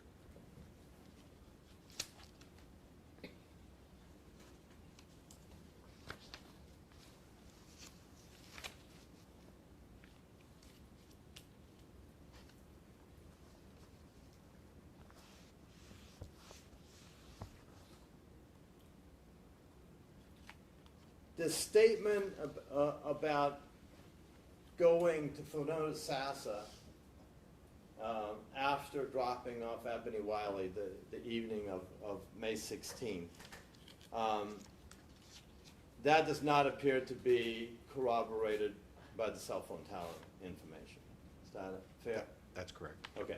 And the statement about going to Felecia Sassa is between the time that he drops off Eboni Wylie, I believe at her grandmother's house? At her mother's house. Her mother's house. And the time that he then sees Eboni Wylie back at his apartment or his mother's apartment later on that evening, right? Right. Okay. And Felecia Sassa is fairly close in proximity to Temple Terrace. Yes, sir. It's about 8 miles, I believe. That's correct. Okay. In Felecia Sassa is, I think it's called Hillsborough River Park or something like that? I've heard of it. Okay, all right. You been there? I think so. Okay. You indicated that you are familiar with the fact that the trees, most of the trees that we see along the causeway are mangroves. Yes. Okay. Are you familiar with and are you able to distinguish the different types of mangroves? No, sir. Okay. Are you aware of the fact that I believe there's white mangrove, red mangrove, and black mangrove? Or you don't know? I don't know. Okay, all right. Do you know anything about how far inland, for example, you may find white mangroves? No, sir. Okay. Do you know anything about whether or not white mangroves tend to grow at a higher elevation than the other types of mangrove? No, sir. Don't know. Okay, that's fine. Do you know whether or not in the Hillsborough River Park in Felecia Sassa, whether or not there's any white mangroves in that park along the water? If there's salt water up there, there may be. Okay. So, do you know that white mangroves will only be found in salt water? It's my belief. Do you know? I don't know. Or is that someone else's expertise? That would be for somebody else to decide Okay. this. All right. So, but him going to Felecia Sassa, it's kind of hard to say, isn't it? That takes place prior to him being back at the apartment when Eboni Wylie comes back with her brother, or the person who she refers to as her brother. Mr. Shelton, I believe it is. I don't think it takes place at all. I don't believe you went. No, I understand that. But the statement about going there is allegedly that it's taking place between dropping her off and the time that he sees her back at the apartment around 10:30 in the evening. Correct. Okay.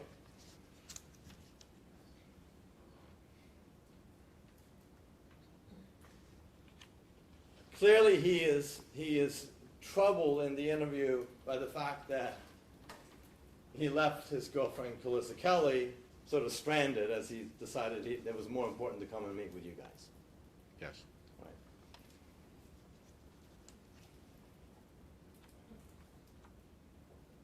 And so we've seen the text messages back and forth between, primarily, not so much back and forth, but primarily from Calissa Kelly indicating her frustration and anger over the fact that he left her there. Yes. Okay.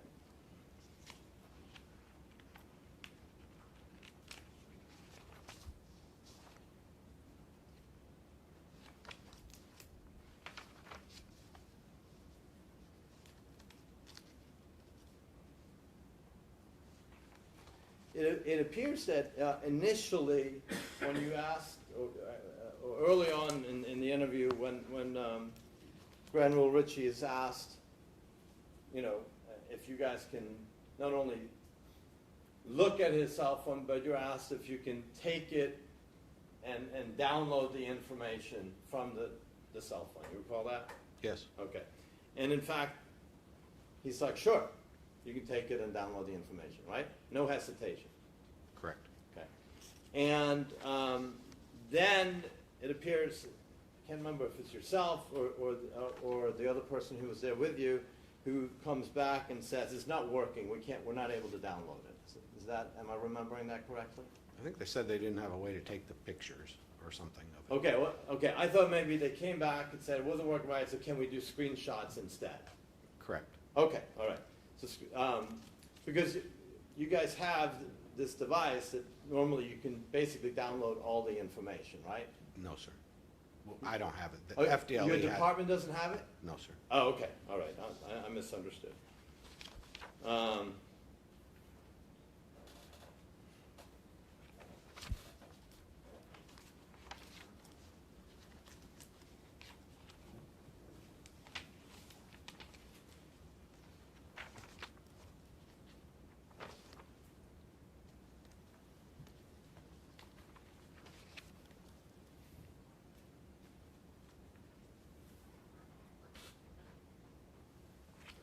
At some point during the interview,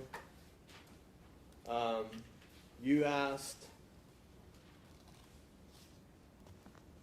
or you discussed the fact that Felecia Williams was suspended from school. And Staley, I believe, asked, do you know what it was for? You recall that? Yes, I do. Okay. Granville Ritchie says, fighting, she say, because I did ask for that. I say, well, you get suspended. She said, fighting, I bit the teacher. I'm like, you bit the teacher. That's also consistent with information that's been provided by other witnesses in the case. Yes.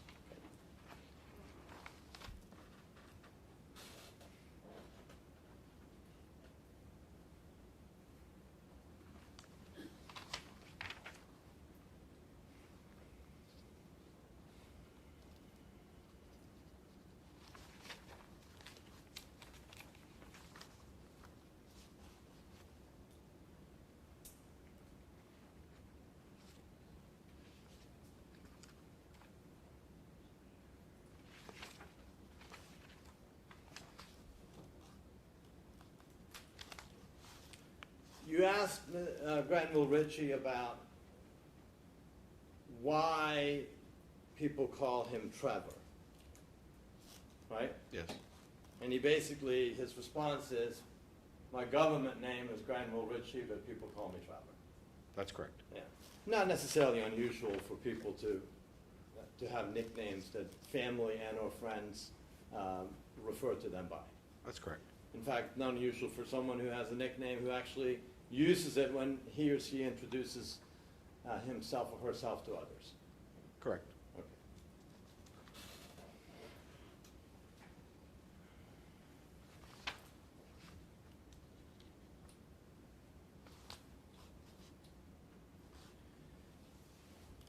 You indicated on direct examination that at the time when you're talking to Granville Ritchie,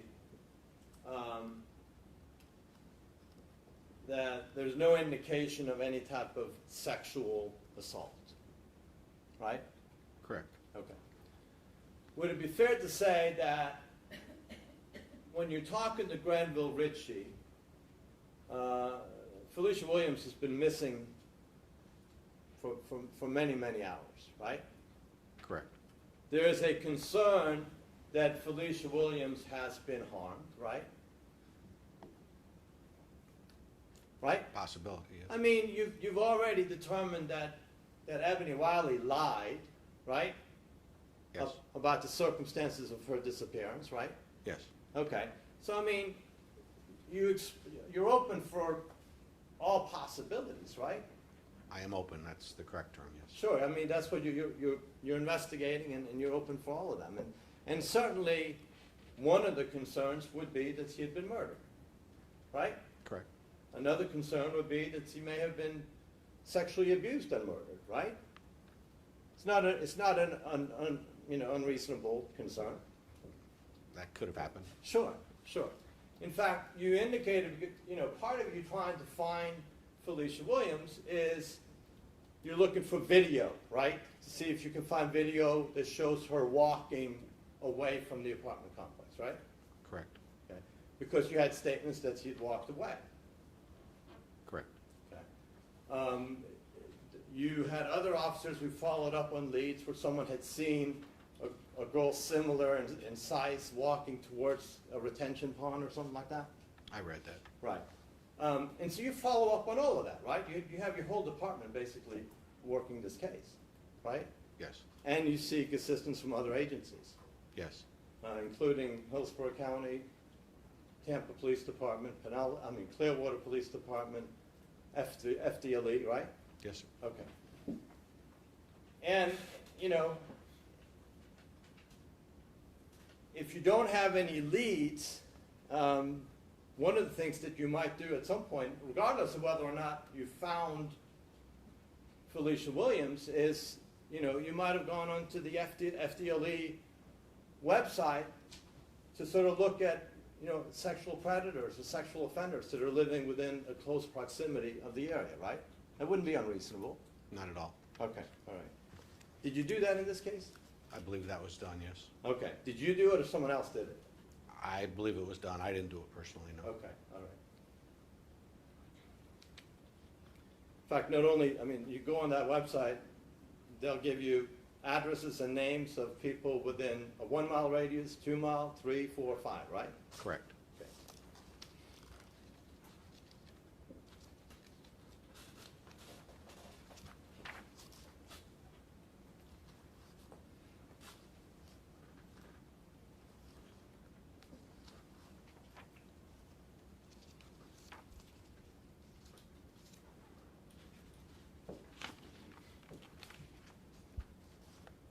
Then at some point, the conversation goes back, and several times it went back to Calissa Kelly and her being upset about having been left at the loan office. And the question is asked, you know, is Calissa Kelly blowing your phone up still, right? You recall that? Yes. Okay. And Granville Ritchie basically pulls the phone up and says, I don't have a signal. I can't really get any. Do you recall that? I do recall that. Okay. So I don't know. I don't know if she's blowing it up or not at that point.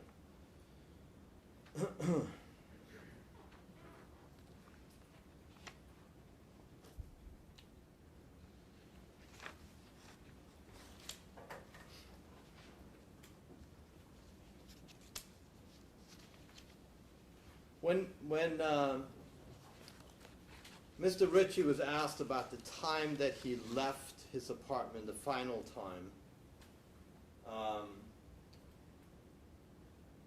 he wasn't quite sure about what time it was. Would that be a fair statement? I think he said about 11. Yeah, well, he referenced the time that Eboni Wylie had come by there, right? Yes. And then he was talking maybe 45 minutes after that. Yes. But he also said, I wasn't really looking at the time. Yes. Okay, all right. Certainly the time on the photo that we see from the red light camera footage, assuming that that is in fact the silver Lexus with Granville Ritchie in it, would be probably the best evidence of the time when he leaves. Correct. Okay. When you were looking at those photographs of from the red light footage, and you asked repeatedly by Mr. Harmon about, do you see the Lexus there? Do you see the Lexus in this photo, right? You recall that? Yes. I believe when you reference this car in your report, you describe it as matching the car in question. Yes. Okay. Because you can't really see, you can't see the tag, right? Correct. Okay. But it looks like a silver Lexus, the same model, right? Yes. Okay. So you're not saying that necessarily that is the one, but it certainly looks like the same model, same year. Yes. Okay.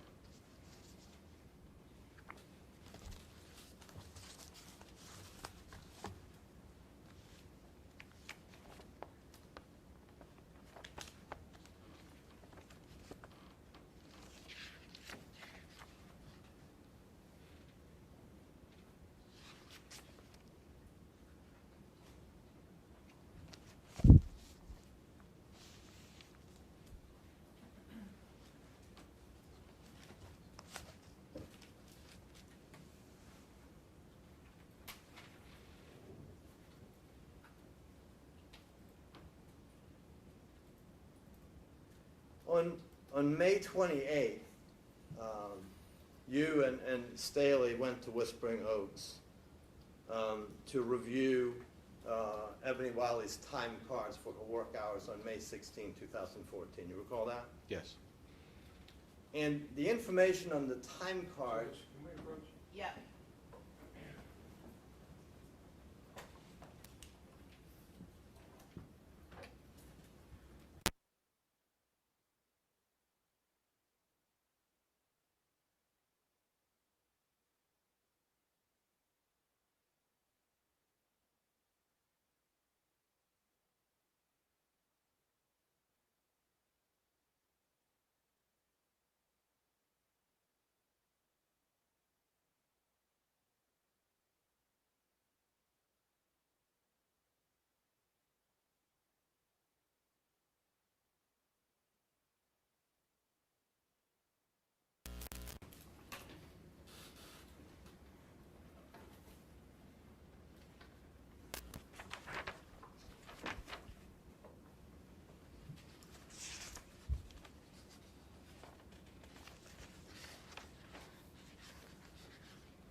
one moment, Ron. Yes. That's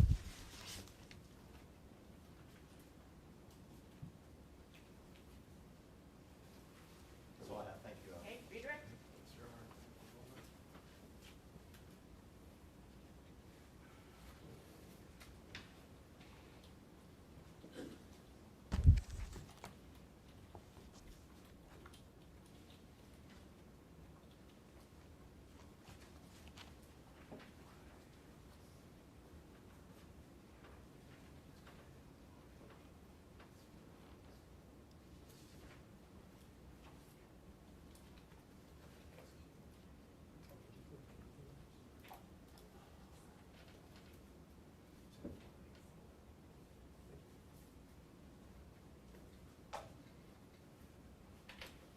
Detective, I'm showing you States Y, which is the video taken at the Courtney Campbell Causeway, the last thing we saw in your direct examination. Do you see the date?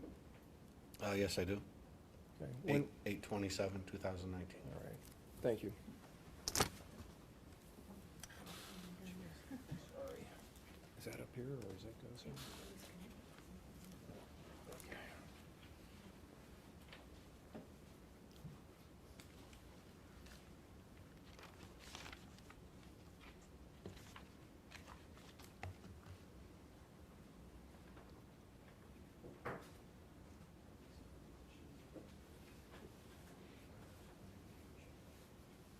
Detective, counsel asked you a lot of questions about corroboration of statements and evidence in this case.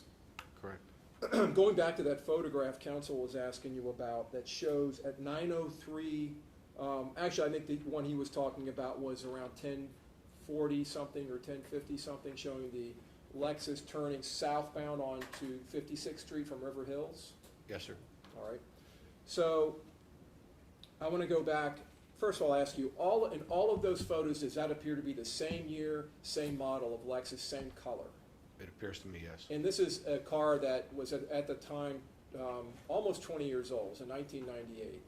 That's correct. Okay. And there's also in those photographs we put into evidence a photo at 9:03 that shows the Lexus coming north on 56th Street, turning onto River Hills. Yes. You remember that photograph? Yes, I do. Which would be taking the Lexus back into Doral Oaks, right? That's correct. And then there's also in the gate code logs, have you reviewed those? Yes, I have. There's a gate code entry of 2222 without any kind of other hesitations, a single gate code entry at 9:03 p.m., right? Yes, there is. And then the very first photo we saw, I believe, was at 347, showing the Lexus heading north on River Hills, or on 56 going through the River Hills intersection. Do you remember that? Yes, I do. And we have a receipt from Checkers showing a purchase of a shrimp, a box of shrimp and a Sprite minutes after that. Correct. And they were heading, that car was heading towards where the Checkers was, correct? Yes. And then at 3:54 p.m., we see another gate code entry to 2222, correct? Into the Doral Oaks apartments? Yes. Yes. 3:54, which Yes. is, that's 7 minutes after the photograph of the car heading north on 56th Street, correct? Correct, and the checkers. And the checkers, receipts, Correct. all happening in consecutive order, right? Yes, And that's all corroboration of evidence in this case, correct? I believe so, yes. That demonstrates and shows to you that that is most likely the Lexus we're talking about in this case, right? Yes.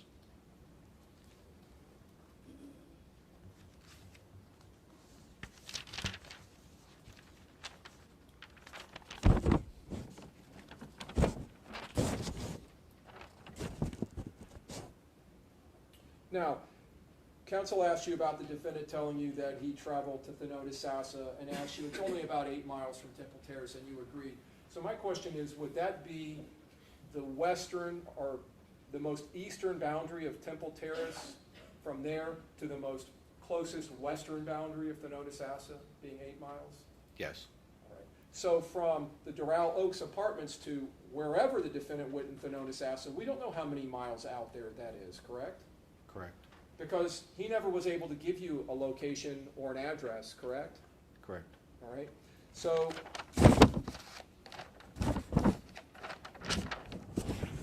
you were asked about his willingness and eagerness to give you the phone numbers of various individuals and provide it to the, quote, best of his ability. But that didn't include his friend at the Notice Asset, did it? Not at all. Did he give you a number, No, a last name, no, an address? no. And talking about corroboration, the cell phone activity that you were questioned about in cross-examination, the cell phone towers that his phone was utilizing that night, was there any tower any tower east of the 124 Bullard Parkway Tower, which is the tower next to the fire station across from Doral Oaks? Was there any tower further east, which would be the direction of Thyroid Sassa, that phone ever used that night? No, And in fact, that phone was utilizing that tower from about 4 o'clock in the afternoon until about, I think the last phone call was around 10:30 something in the evening, correct? correct.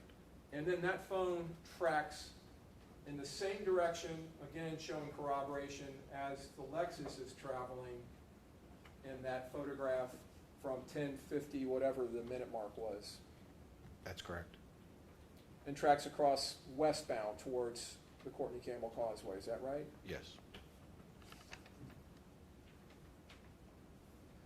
And counsel talked about his eagerness, the defendant's eagerness to show you his cell phone information on that phone. Did he ever tell you at any time that phone dialed 911 no, sir. the day before? Did he ever tell you that it received callbacks from the communications center of the Temple Terrace Police Department? No, sir.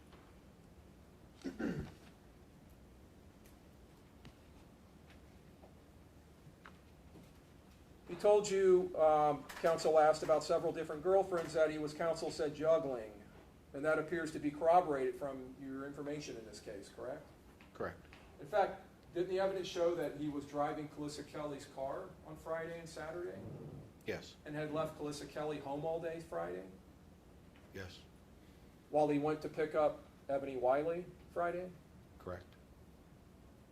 And you're familiar with a woman by the name of Ivy Van, correct? Yes, And the information she provided investigators in this case, correct? yes, That later on the night of the 16th, going into the early mornings of the 17th, he's calling Ivy Van, right? correct. In fact, that's hitting off the tower on the eastern edge of the Courtney Campbell Causeway at 12:10 a.m. later that night on the early morning hours of the 17th of May, correct? Yes, And then you've already told us about this Kelsey, with the last name begins with a P, Panajuatois, however you pronounce it, who he was also calling that night. yes, So in addition to telling you about juggling these women, he also tells you that he told Eboni Wylie that he was going to marry her, right? yes, And that he loved her. yes, And he told you that he could, quote, work with her, correct? yes. Because she was young, she was 23. Leading you on.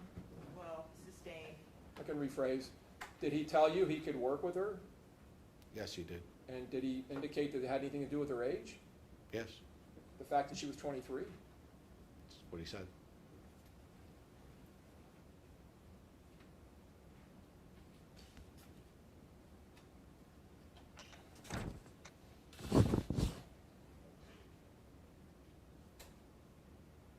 Counsel asked you if he appeared, well, counsel questioned you and said he appeared to be troubled about leaving Felecia Kelly.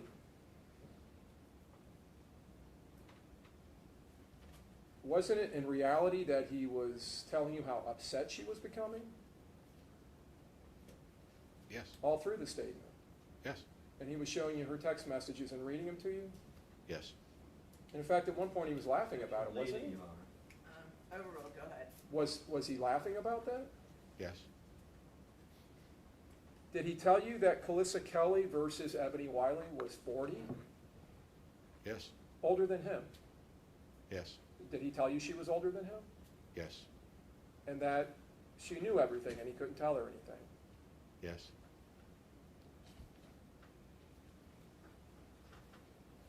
As far as the phone goes, and you correct me if I'm wrong, but the information that you were trying to get off the phone were these, what was on his screen. Yes, And I believe what happened was Corporal Staley or someone else was trying to have him text or email that information to you? we're trying to have him do screenshots and send them to us. That would be another way to get Right. that information if we couldn't get it the And other way. eventually you just decided to photograph the screen? Well, we originally decided to photograph the screen. When they brought it in, they didn't have availability to do it or a camera to do it or something like that. They brought it back. And then I believe it was Officer Dittman at the time found a camera or something available to be able to take those pictures, and they took it back out and took the pictures.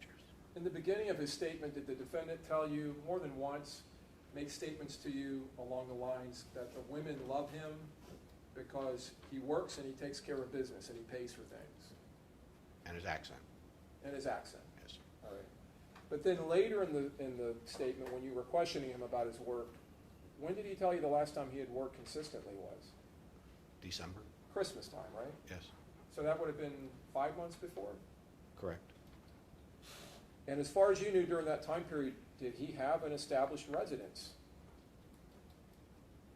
Did he rent an apartment or have a home? I don't think so. Did he stay that night at Felecia Kelly's house, the night of the 16th going into the 17th? Yes,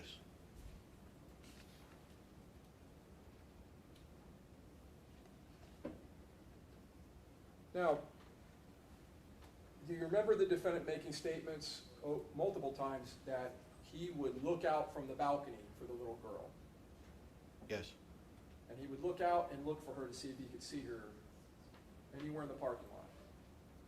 yes, And he described, when you told him and Corporal Staley told him that no one had seen her, he described somebody had to see her. And I think he used some type of an expletive. yes. All right. And then when you all asked him, well, did you go ask your neighbors or ask any of these people out there? Didn't he tell you, I couldn't do that because I didn't know him? Yes, Later in the statement, when you asked him about the Lexus, this was towards the end of the statement, he told you the Lexus wasn't his. right, Do you remember you saying, oh, it's not yours? yes, And then he said, no, I have my own car, an Acura, right, that had been wrecked, he said. yes, And then he went on to describe how the Acura was wrecked in the parking lot of the apartment complex. Someone hit it, right? I read that. I'm not sure if it was that apartment complex or another one. Okay. But I read that a couple times trying to figure out whether it was actually that apartment complex or another one. But when he was asked, when he was telling you a story about that, he said he had no problems going and asking neighbors and other people in the area if they saw someone hit his car. True.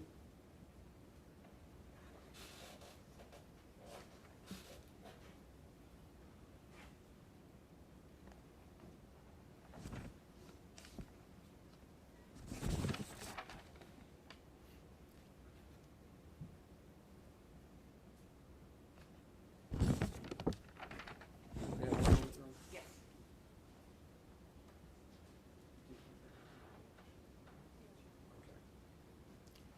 Detective, we saw in the videos counsel asked you about when they were taken. Oh, and I wanted to ask you about that too, and I meant to, I apologize. In your experience in Florida, have you ever seen mangroves growing anywhere but around salt water? I have not.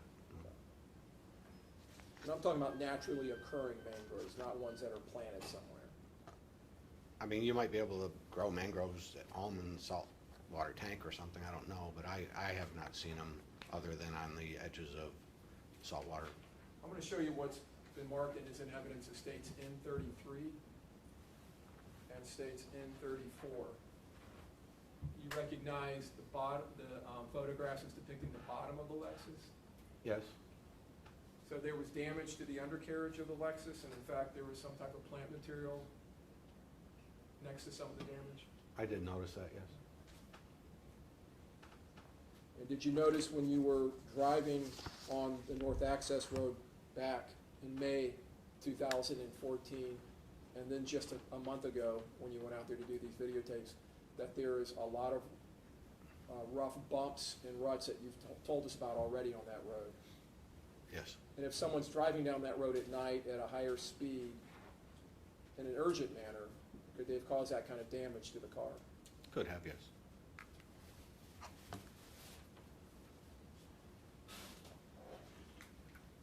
They just have one moment. Yep.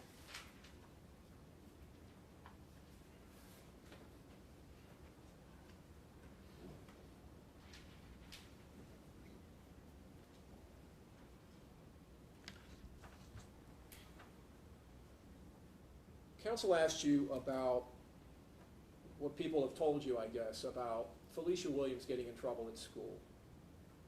Do you recall that? Yes. And she had been, I guess, suspended for a day from school and was out of school on that Friday Yes. for getting into or opposing a teacher, possibly at school. Yes. And there was some allegation she may have bit the teacher. Yes. Right. I don't have anything else, Your Honor. Okay, may this witness be excused, subject to being recalled? Yes, Your Honor. Okay, thank you. You're excused, subject to being recalled. All right, state your next witness. Please call Dr. Downs. Can you approach her? Yep.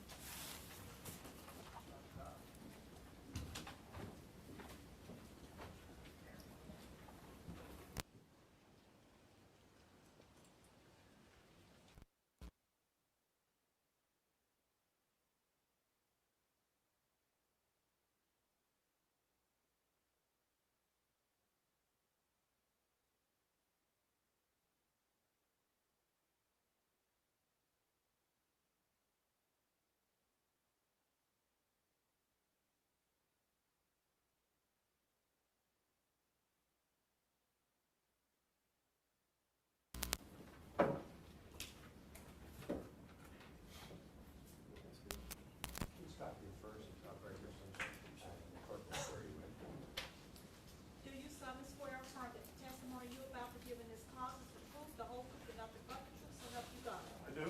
Doctor, if you'd step this way, please. Have a seat in the witness stand.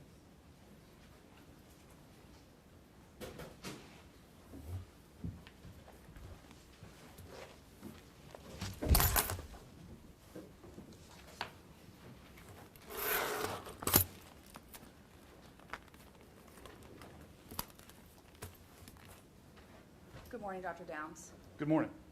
Can you please introduce yourself to the jury? My name is James Claude Upshaw Downs, MD. And how are you currently employed? I work for myself primarily. I am a consultant in medical legal cases, forensic pathology predominantly. And what do you do mainly by working for yourself as a consultant? Basically, I have cases that come in where somebody has an injury, for example, and I'm asked to take a look at that to determine if I can what happened. Sometimes the individual will be deceased, and I will read an autopsy report, try to figure out if I can what happened there. I'll do autopsies. I also work as an associate medical examiner in Gwinnett County, which is suburban Atlanta. I do that about 4 days a month, and 1 day a week I am medical director for the physician assistant program at Charleston Southern University. And how long have you been consulting on cases? Started probably 90 or 91. And are you currently a medical doctor? I am. What kind of medical doctor are you? I'm board certified in anatomic pathology, clinical pathology, and forensic pathology. Can you give a brief description of what it means to be board certified in anatomical, clinical, and forensic pathology? Okay. Let me unpack that a little bit. Pathology is the medicine that uses the laboratory to study disease. And there are two big fields of that. Anatomic pathology, that's the doctor that looks at tissue. So if you had your appendix taken out, the anatomic pathologist would be the doctor that looks at the tissue under the microscope and says, this is why that needed to come out, this is what the problem was. If something untoward happens, then the anatomic pathologist might do an autopsy to determine how this all ended up in the death. Clinical pathologist is the doctor that uses that runs the laboratory. So that says your white count is elevated, you've got this type of bacteria growing in your bloodstream. So forensic takes both of those two disciplines and applies it to cases of sudden, unnatural, unexpected death. Second part of that question is the board certification. That is by an independent board, the American Board of Pathology, which is recognized internationally as a credentialing agency. You have to do a certain amount of training after medical school, after your residency, fellowship. You are allowed to apply to sit for the board exams. And the board exam, anatomic clinical, is 3 days. Forensic is a fourth day. But you apply, you take these exams along with people from all over the country. And if you successfully complete it, it says you've had the requisite training, you've demonstrated your performance, and we deem that you're competent to be credentialed. Can you give a brief explanation as to your educational background and how you became to be a board certified pathologist and also board certified in anatomical, clinical, and forensic pathology? I got my Bachelor of Science in Biochemistry at the University of Georgia. I did my medical school training in my hometown of Charleston, South Carolina. I also did my residency in anatomic and clinical pathology there in Charleston, as well as my fellowship in forensic pathology also in Charleston. During the course of that training, I also did rotation 1 month in the Dade County, Miami Medical Examiner Department. In addition, I did an internship at the FBI Behavioral Sciences Unit in Quantico, Virginia, where I studied sharp force injury and sexual homicides. Are you a member of any organizations associated with your position as a pathologist? Quite a few. And what are some of those? The major ones would be the American Academy of Forensic Sciences, the American Society of Clinical Pathologists, the National Association of Medical Examiners, and the College of American Pathologists, Harvard Association for Police Sciences, American Academy for the Advancement of Sciences. There are others. And are you currently licensed to practice in any particular states? I am. And what states are those? I'm licensed in South Carolina, Alabama, and Georgia. Before you became a consultant, what did you do prior to that for employment? I served as a medical examiner for Charleston County. When I was in training, we would moonlight nights and weekends doing exams. So I started that in '89. And basically I carried that through my entire training process, doing part-time job as a county medical examiner and as a consulting medical examiner for the medical university. Following completion of that training in '94, I moved to Mobile, Alabama, where I was state medical examiner. I was in that capacity for 5 years. I left there because I was named director for the state of Alabama's forensic science lab system, 10 labs, something like 175 employees. Also chief medical examiner for the state of Alabama.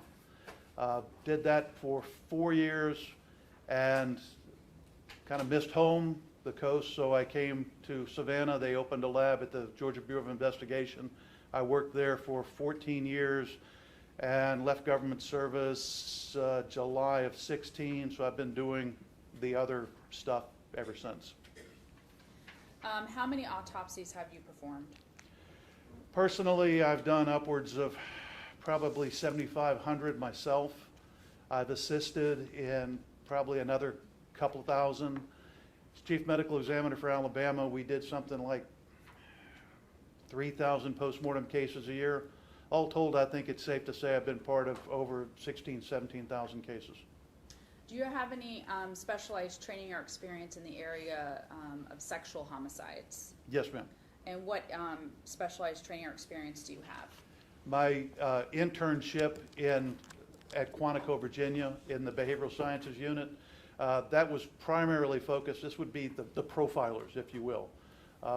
They would get the most complicated type cases, many of which were sexual homicides.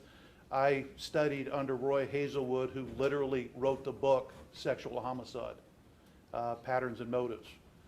So I was fortunate to train under him and learn about it.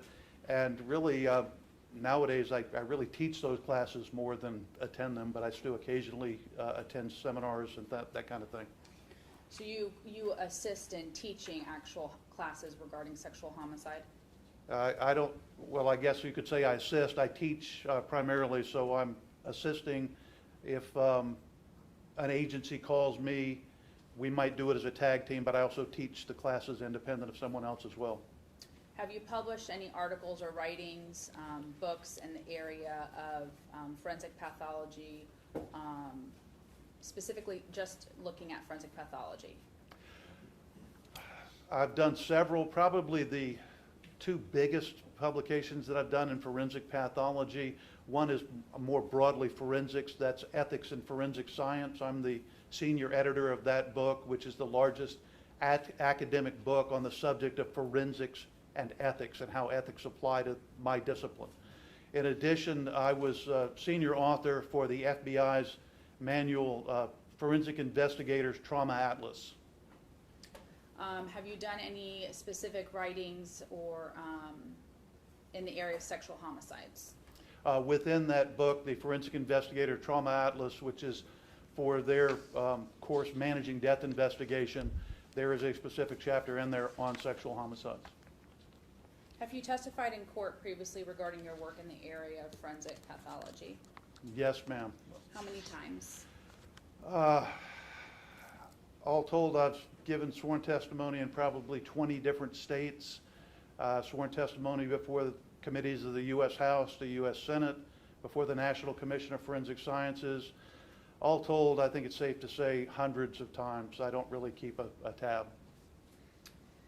Did you say you've testified in different states? Yes, ma'am. Have you testified ever in federal court? I've testified in federal court. I've also testified in military hearings involving the Air Force, the Army, possibly the Coast Guard. I'm involved in a case right now. Has a court ever refused to allow you to testify? Not to my knowledge, no, ma'am. Judge, at this time, I'd ask if defense counsel has any questions in this limited area. Okay. Were you contacted by the state attorney's office and asked to consult on a case involving the death of a 9-year-old identified as Felecia Williams? I was. Do you recall when you were contacted? I believe it was August of this year. And you just testified that you have a special background training experience in the area of sexual homicides. Is that correct? That's correct. Was that one particular area you were asked to consult on this case in? Yes. Did you also render an ultimate opinion with regards to cause and manner of death in this case? I did. What were you provided in order to come to your ultimate opinion in this case? Provided the records of the medical examiner. That included the report, toxicology reports, a couple of other documents in their file, medical examiner's photographs, in addition about 16 different sets of photographs. Did you conduct the actual autopsy on the body of Felecia Williams? I did not. Are you required or do you need to perform the autopsy on the actual victim in order to render an opinion? No, actually, that's why the autopsy report exists, is the medical examiner that performs the autopsy documents what they see, and then based on what they see, they render an opinion. but the documentation, the photographs are there so that someone else who's competent and qualified can come along and take a second look.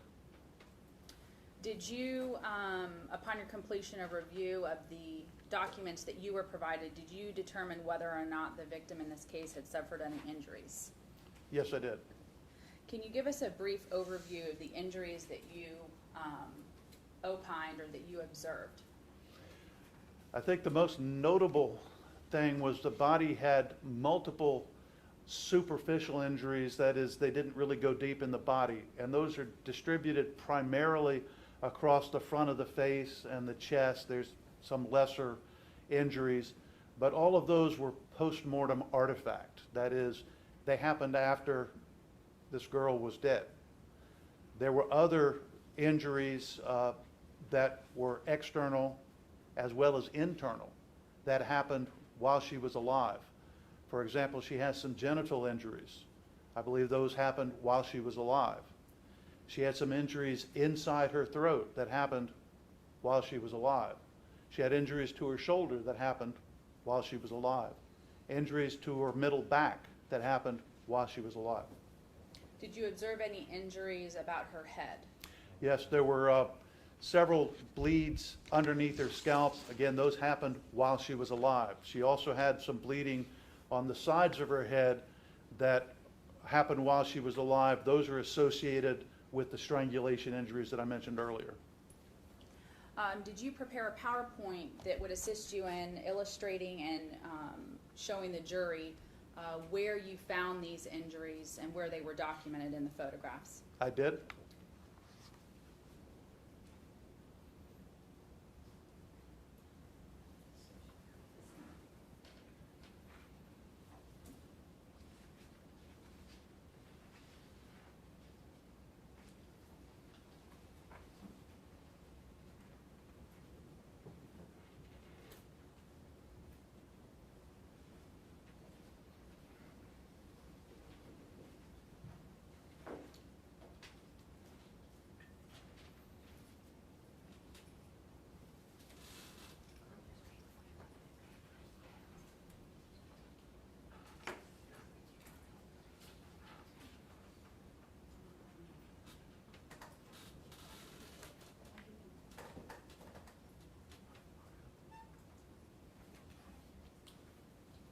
Dr. Downs, I'm approaching what's been pre-marked as State's Exhibit JJ for identification purposes. Can you please review this and let me know if you recognize it?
Yes, ma'am. Is this in fact the PowerPoint presentation that you prepared with regards to this case? It is. State offers an evidence, State's Exhibit JJ.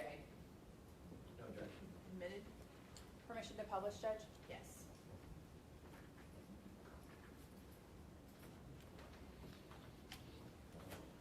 Can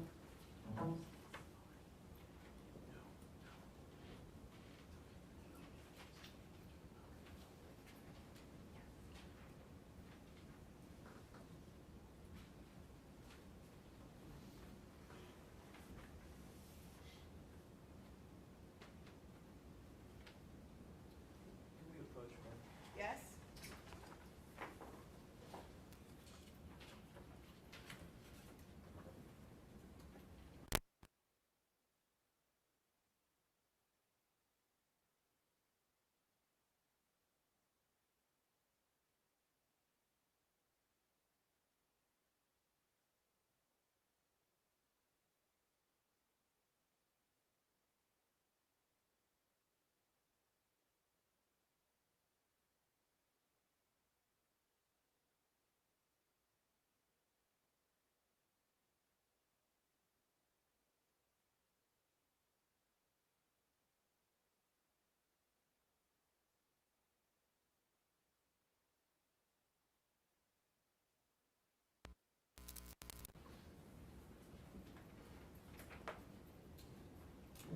Dr. Downs, can you tell me ultimately how Felecia Williams died?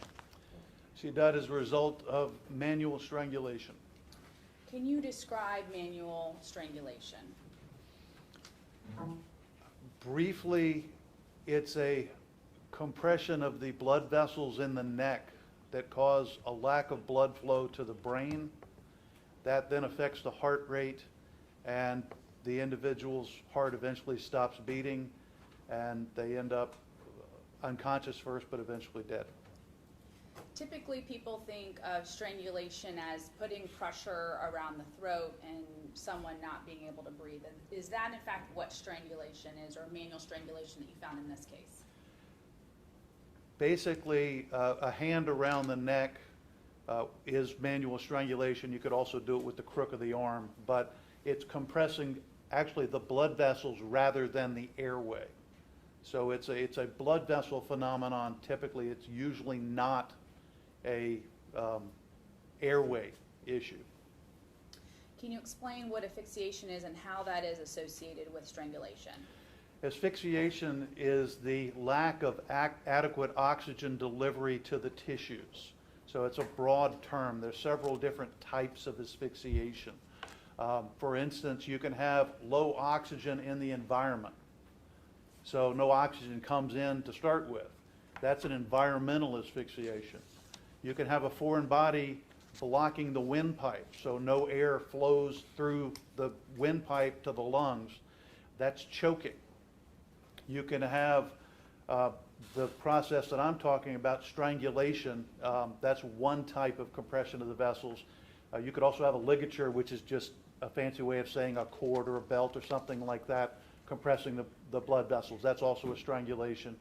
Then you can have chemical asphyxia, something like carbon monoxide, where carbon monoxide binds to the hemoglobin molecules in the blood, so the blood can't carry oxygen because it's blocked. You can also have cyanide, which goes to the cellular level and prevents getting oxygen that way. Your findings in this case, looking at the major types, was it strangulation or compression of the vessels? Yes, so the types are listed here. Environment, again, low or no oxygen. You actually can asphyxiate. Normally our room is 21% oxygen, 22%, something like that.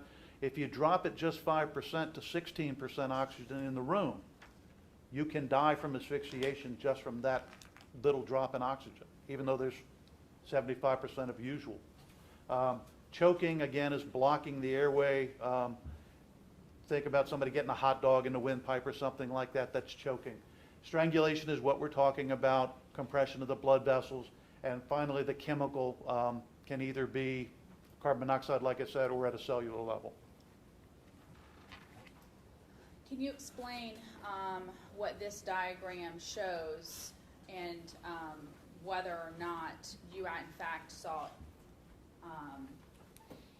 if this area is affected when manual strangulation is put upon an individual, inflicted upon an individual?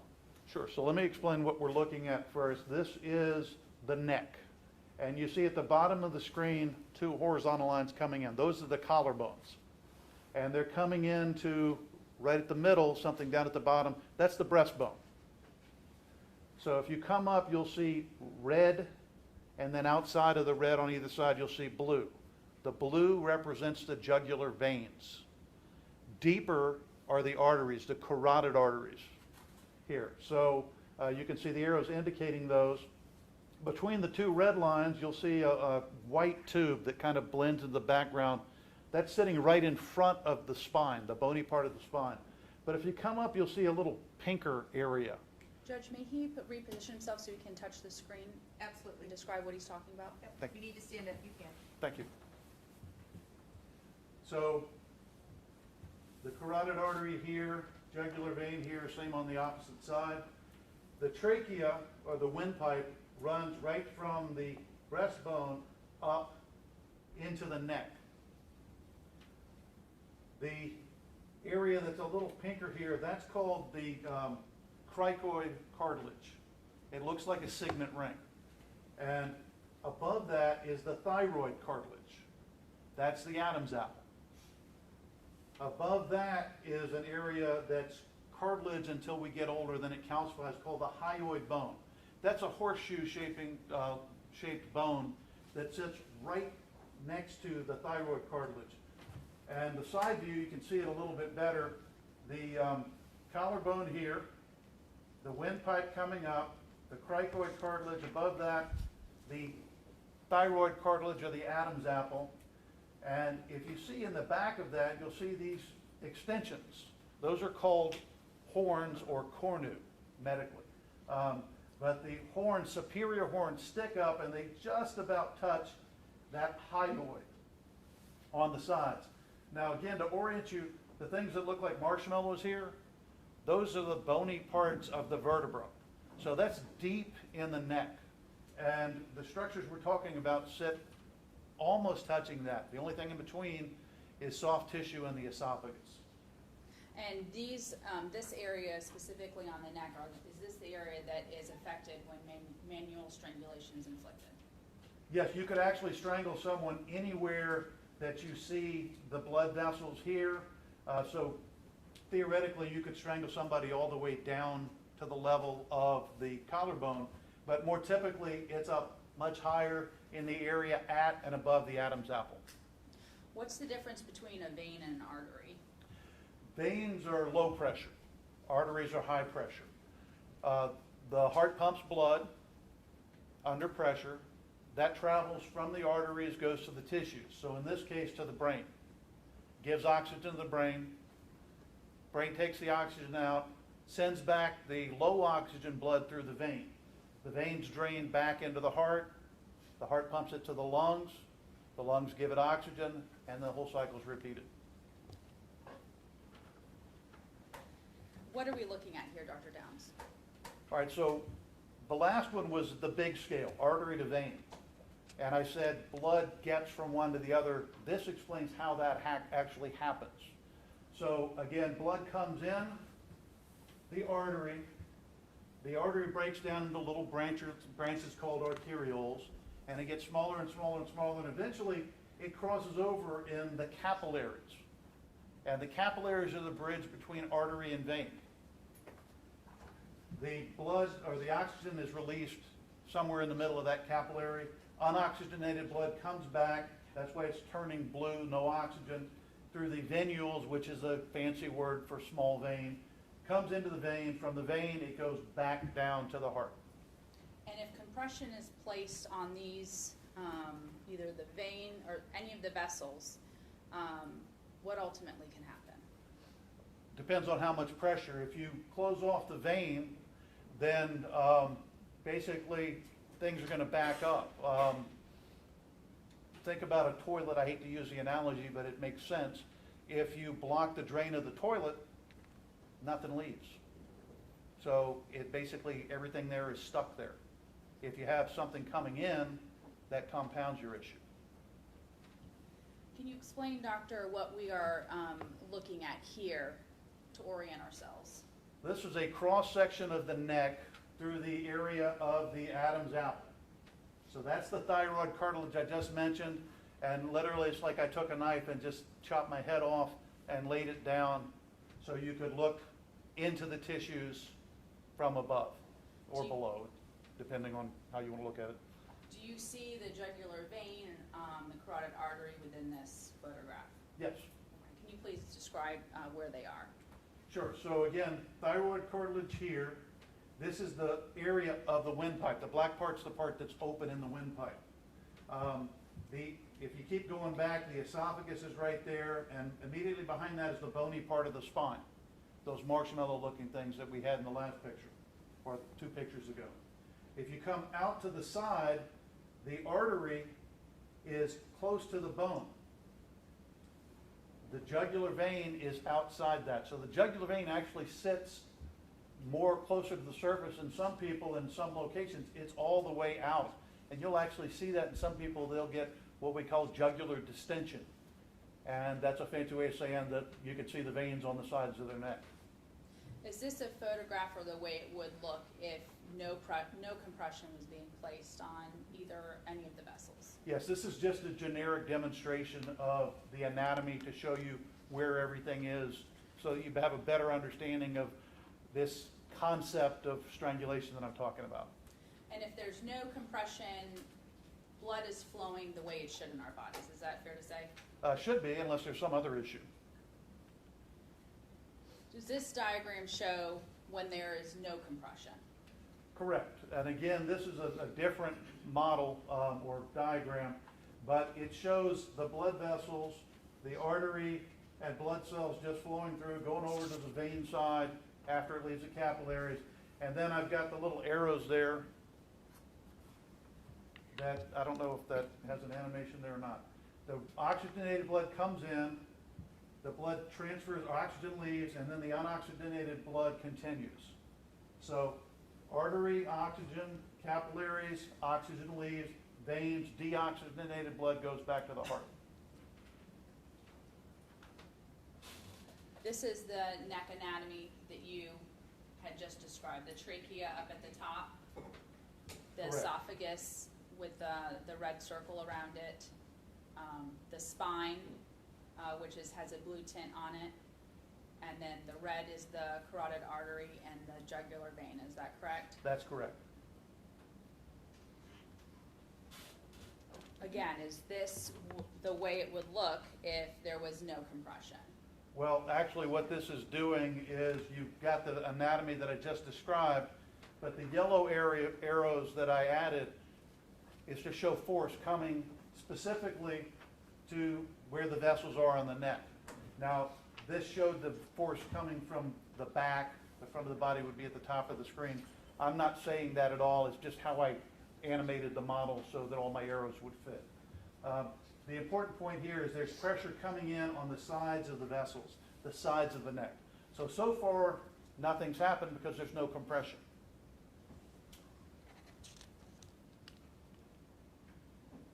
Is this the way the blood looks when it's flowing through without any compression? Correct. You can see, I think there's an animation here. If you look at the carotid arteries, blood's pulsing in, it's going through the capillaries, and then it's going to come back through the veins. So that's normal. Nothing interfering at all. Looking at the next slide, it appears that the blue that was previously marked as the jugular vein now appears not as a circle but as slits. Correct. So now that pressure, the yellow arrows on the sides, has squeezed the veins closed. The arteries are still open. And with the animation, Blood is coming in, it's going into the blood vessels, and again, it's like the toilet. If something's coming in, it's got no place to go because it can't go back through those veins. now for the manual strangulation, is it required that both sides of those vessels are compressed, or can manual strangulation be when only one side of the vessel is compressed? It has to be both sides. We're built-in fail-safe, if you will. I actually have a friend that has one carotid completely blocked off. He's fine. You have the other side as a backup. So it takes both sides being compressed at the same time. So what this is intended to show is that the blood, I think there's also an animation here. The blood comes in and it's going through the capillaries, just like always. But again, it can't go out here. So for a while, you're okay. For a while, oxygen is flowing to the brain. But then something happens, which is the blood's coming in, and again, I think there's an animation. Oxygenated blood coming in, it's going through the capillary, but now the blue arrow, and you notice the right side of the screen here, none of those blood cells are moving because it's all backed up. So When that happens, what happens to that blood that then gets stopped up? So what I'm demonstrating here is all that blood has to go somewhere, and where it goes is to the point of least resistance. And again, it's like the toilet model. If water's flowing in with the supply line open, water's coming into the toilet, it can't go out. It goes where there's no resistance, it overflows. Really, the body does the same thing. The red blood cells here break the walls of the capillary and they go out into the tissue. So all the red blood cells go out into the tissues. When you are then looking externally, can you, after someone has been inflicted with manual strangulation, are you able to see external remnants of this, where the blood has been stopped and is overflowing? Yes, you see them diffusely, but they're more easily seen in certain locations. Those locations being the whites of the eyes, sometimes inside the lips, but they're going to be above that level of compression. Can you also see them internally? Yes. So this is showing the whites of the eyes here. Those little red dots are what we call petechial, which is a fancy way of saying pinpoint. Bleeds in the whites of the eyes.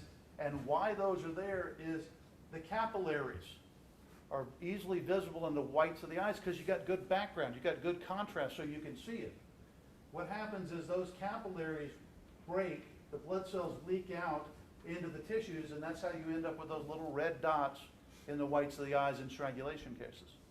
Is the petechiae and within the whites of the eyes and the eyelids just one symptom of manual strangulation or one result of manual strangulation?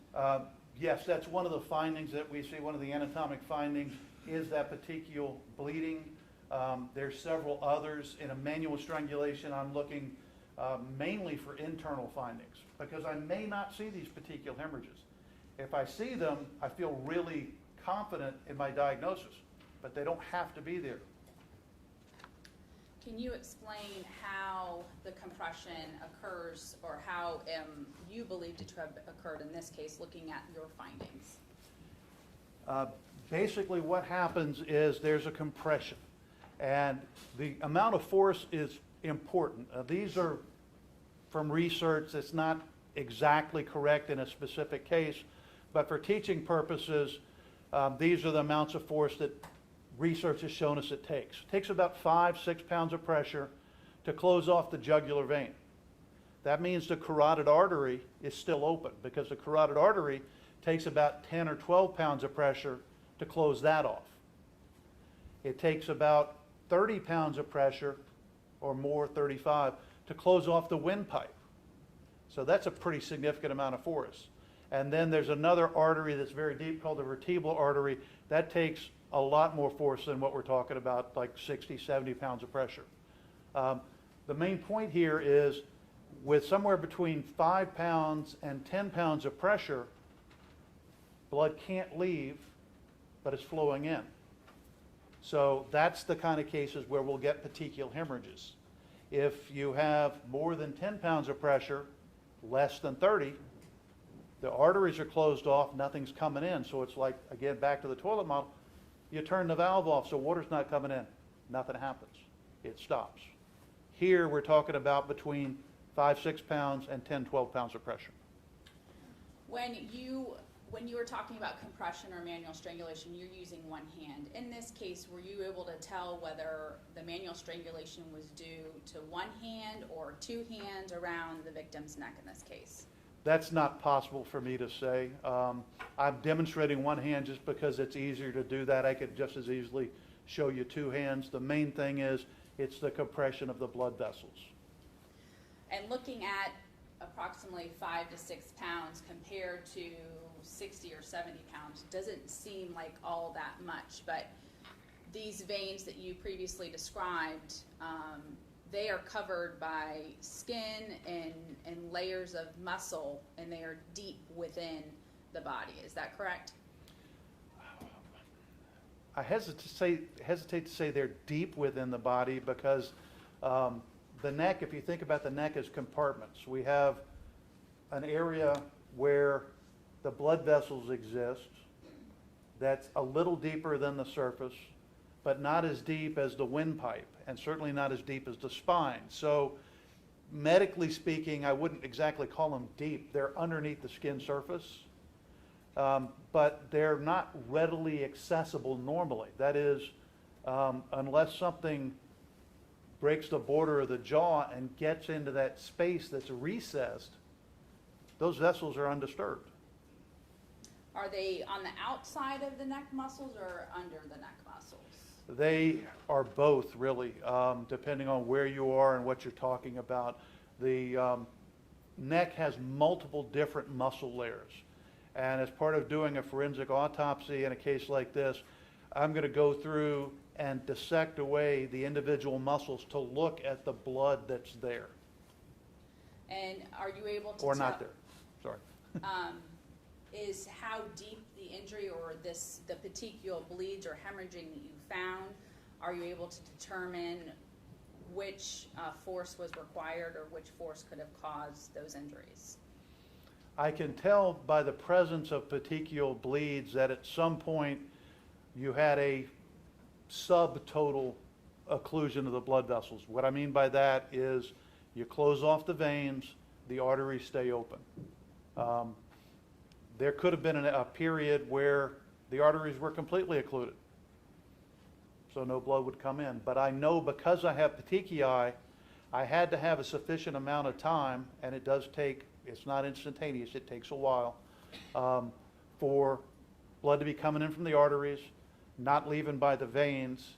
And another point is you can have multiple episodes. In fact, in sexual homicides, you oftentimes will have someone who occludes the blood vessels so the victim becomes unconscious, releases the pressure, the victim comes to, they do it again.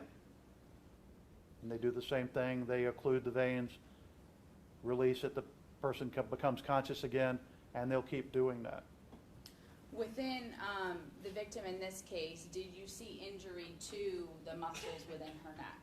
Quite a bit, more than I usually see in strangulated cases actually. Can you explain how the neck muscles are within our body and how many neck muscles we have? So to again, get you oriented, the breastbone is right in the middle of the bottom. The clavicles or the collarbones are coming in on the sides at the bottom. The first muscle that's right underneath the skin is called the Sternocleidomastoid.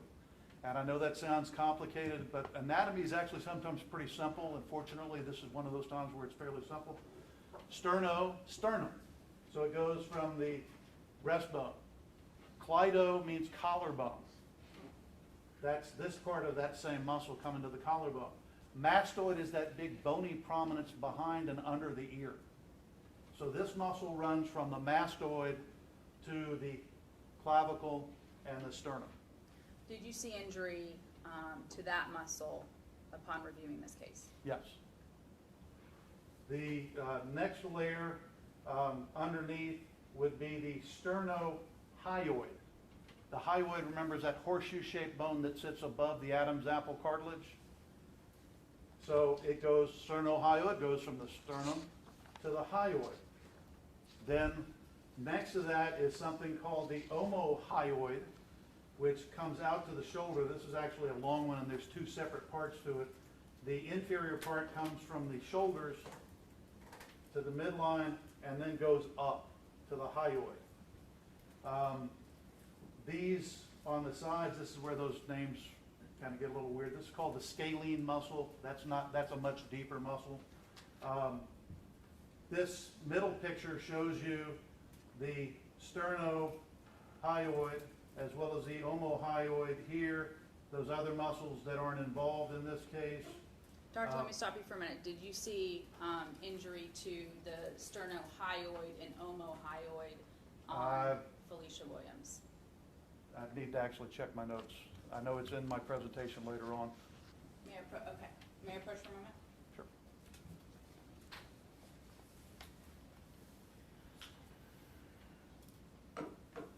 So there's bleeding in the omohyoid, and we'll get to some other hemorrhages a little later. As well as in the Sterno Hyoid? Correct.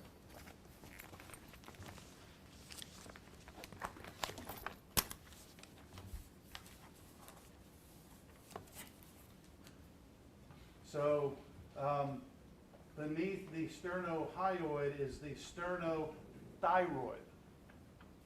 So that's right beneath, it goes from the sternum to the thyroid. Below that is the longus colli, which is a muscle that runs on the front of the spine, deep inside the neck, all the way up against bone. So that one I would call deep. There's also other muscle layers, the Thyroid, which goes from the thyroid to the hyoid, the cricothyroid, and then there's several other smaller muscles, and multiple of these individual muscle layers had individual discrete bleeds. And again, more than I would typically see in a strangulation case. I'm used to seeing 2, 3, 4, and in here there were multiple. When an autopsy is conducted, are you able to examine and look at all of these different layers of the muscle, and are all they dissected and examined? Yes, they are. Actually, it's a very specific procedure that we do, because what we don't want to do as pathologists is we don't want to introduce questions. We don't want to introduce artifacts. So the way you do a proper neck dissection is layer by layer, and that should be the last thing that the pathologist does is dissect the neck. That is, all the organs come out of the body cavities, the brain comes out, then we'll start doing the neck dissection and do that layer by layer.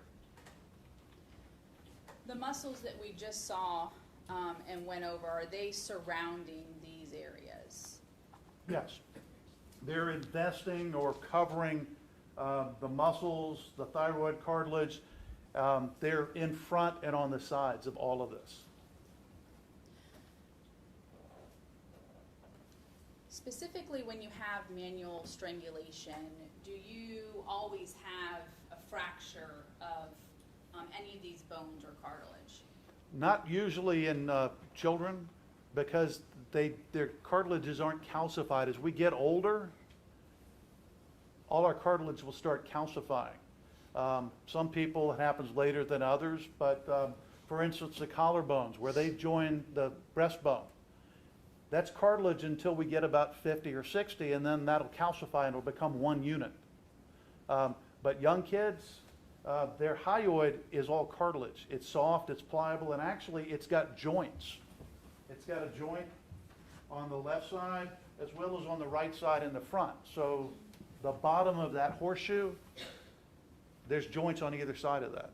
So it's very pliable. I would not expect to find fractures there. So your findings weren't inconsistent with regards to manual strangulation in a 9-year-old, since you did not find any fractures in this area? No, they were consistent with strangulation. Can you describe what the temporalis muscle is and where it is? So on the right side of this picture, you see the skull. And the cheekbone goes back to right where the ear canal is. And that area that I'm indicating is where the temporalis muscle sits. The temporalis muscle basically for a strangulation case is important because oftentimes there's hemorrhage specifically at that site. It happens by a different mechanism and we're not exactly sure how it is or why it is, but that specific site, very often in strangulation cases, will have hemorrhage in it, as it was in this case. And can that sometimes often be mistaken if you do see injury there, that one may determine that it was caused by blunt force impact when in fact it was caused by manual strangulation? I have seen many pathologists, lesser experienced or maybe just don't know, confuse that blood for a different type of injury. In fact, it's not. It's part of the strangulation process. Let's move on to speaking specifically about Ms. Williams in this case. You were provided, I believe previously you testified with the autopsy report That's that was correct. prepared by Dr. Kurz out of Pinellas County. That's correct. And this initial information that you documented with regards to the date that the body was found on May 17th of 2014 and the day the exam was done on the 18th at 11:14 a.m. Were those, is this all information that you retrieved from that report? That's correct. And you also learned that Felecia Williams was a 9-year-old and that she was 58 inches long and 121 pounds. That's correct. Now that weight, if someone is found within water, could their weight be affected at all? It certainly could be. It would be more so if somebody had clothes on, which she did not, because the water would get into the clothing. So what you want as a pathologist is to get a nude weight. And based upon your training and experience, was she within normal limits or not within normal limits for her age? She was within normal for her age. It was high normal, but normal. Let's start with looking at externally injuries that were observed and documented on Felecia Williams. Can you explain where they were seen externally? Externally, there were particular, again, means pinpoint, and some of those areas in the whites of the eye specifically, the particular pinpoint bleeds came together. So technically they're not pinpoint, which is why I said small bleeds. Those happened in the whites of the eyes, called the conjunctiva, as well as the inside of the eyelids. And those range from 2 millimeters up to 8 millimeters on the right, and about a half a centimeter on the left. And there were additional injuries to the genital area that we'll come back to. Internally, were there multiple areas where hemorrhage or bleeds were observed? There were. And how is it that you observed these?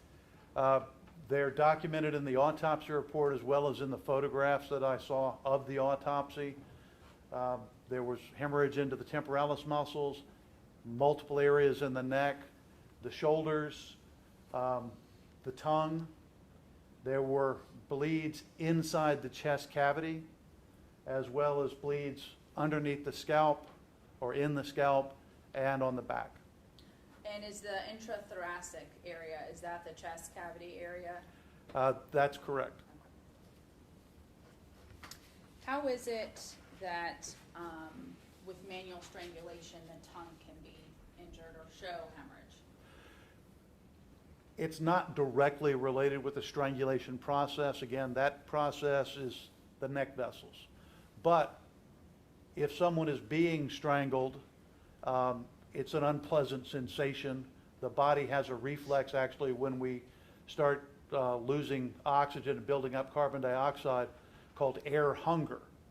So we know that this is not a pleasant process to be deprived of oxygen.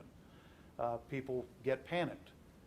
Additionally, if you're being involuntarily having your neck vessels occluded, you might cry out, you might scream, you might be slapped around a little bit and bite your tongue. That may be part of the process. It may also happen in the period when you are basically becoming unconscious, or if you have seizure-like activity in the process of dying. We've been talking about the word hemorrhage and using that. Can you explain what hemorrhage means? Hemorrhaging is basically a fancy way of saying bleeding.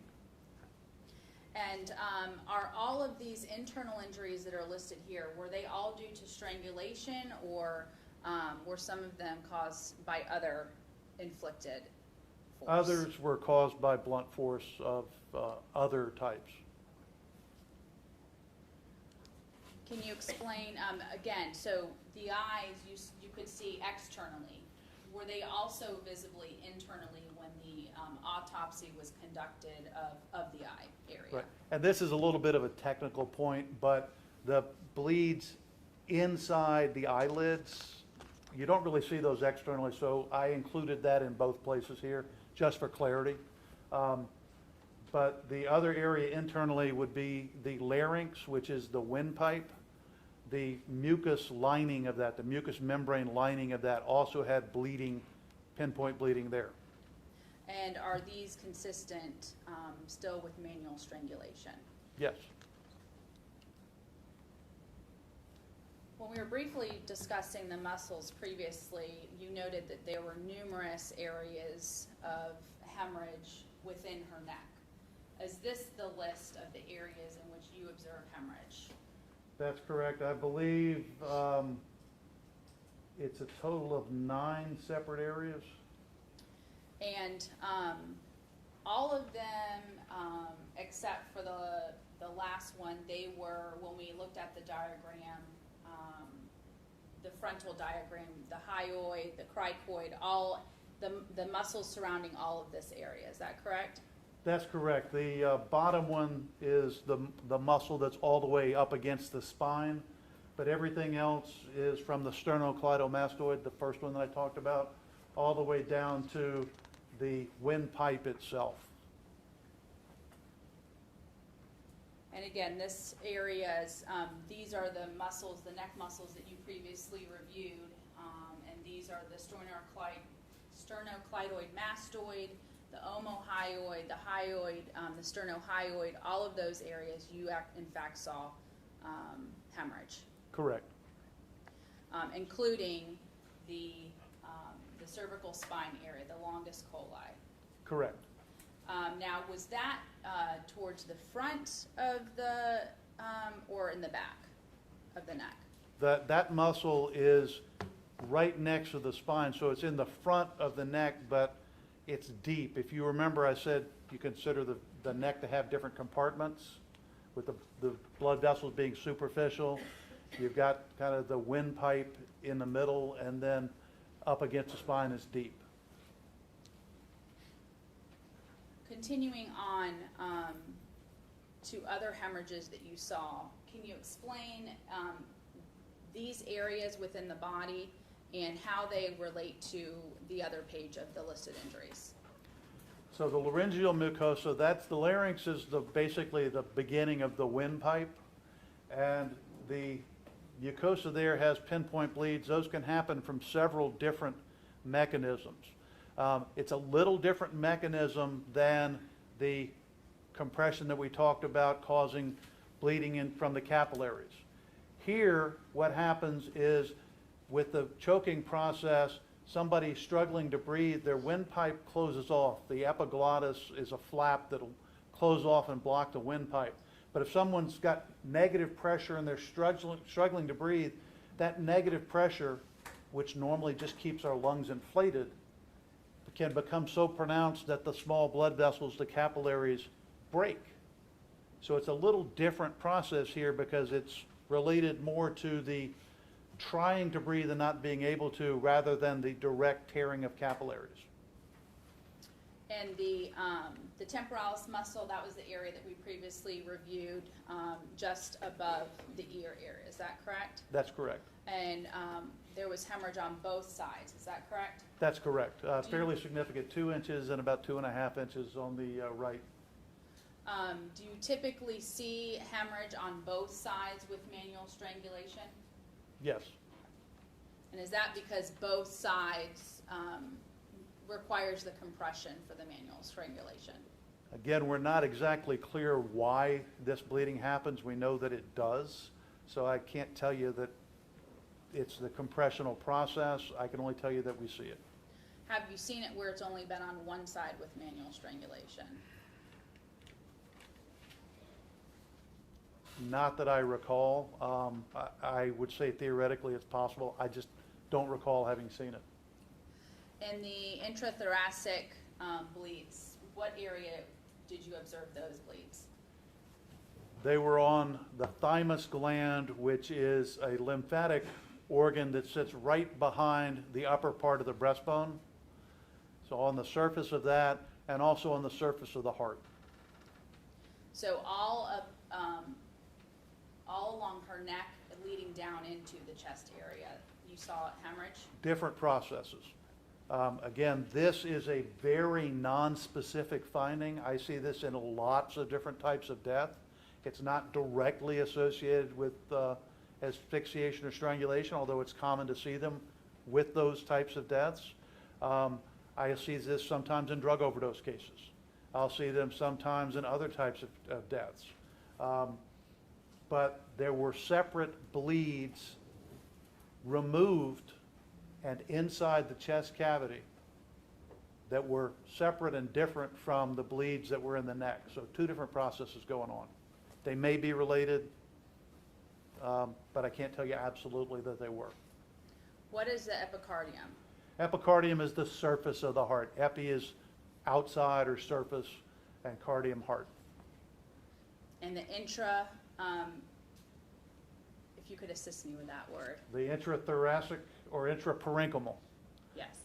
Sorry, we like to use big words, I guess. I apologize. Intraparenchymal means intra, into parenchyma tissue. So into the tissue bleeds of the tongue. There was a bleed in the middle of the tongue tip, and then a bleed a little more than a half an inch on the right side of the tongue. And again, is this documenting, again, the temporalis muscle that is typically, you see hemorrhage consistent with manual strangulation? Correct. And again, I'm just showing one side, but here it was on both sides. Can you explain, you briefly discussed that you saw a lot of artifact externally on the victim's body. Are these the areas in which you saw, well, let's first start with what is artifact?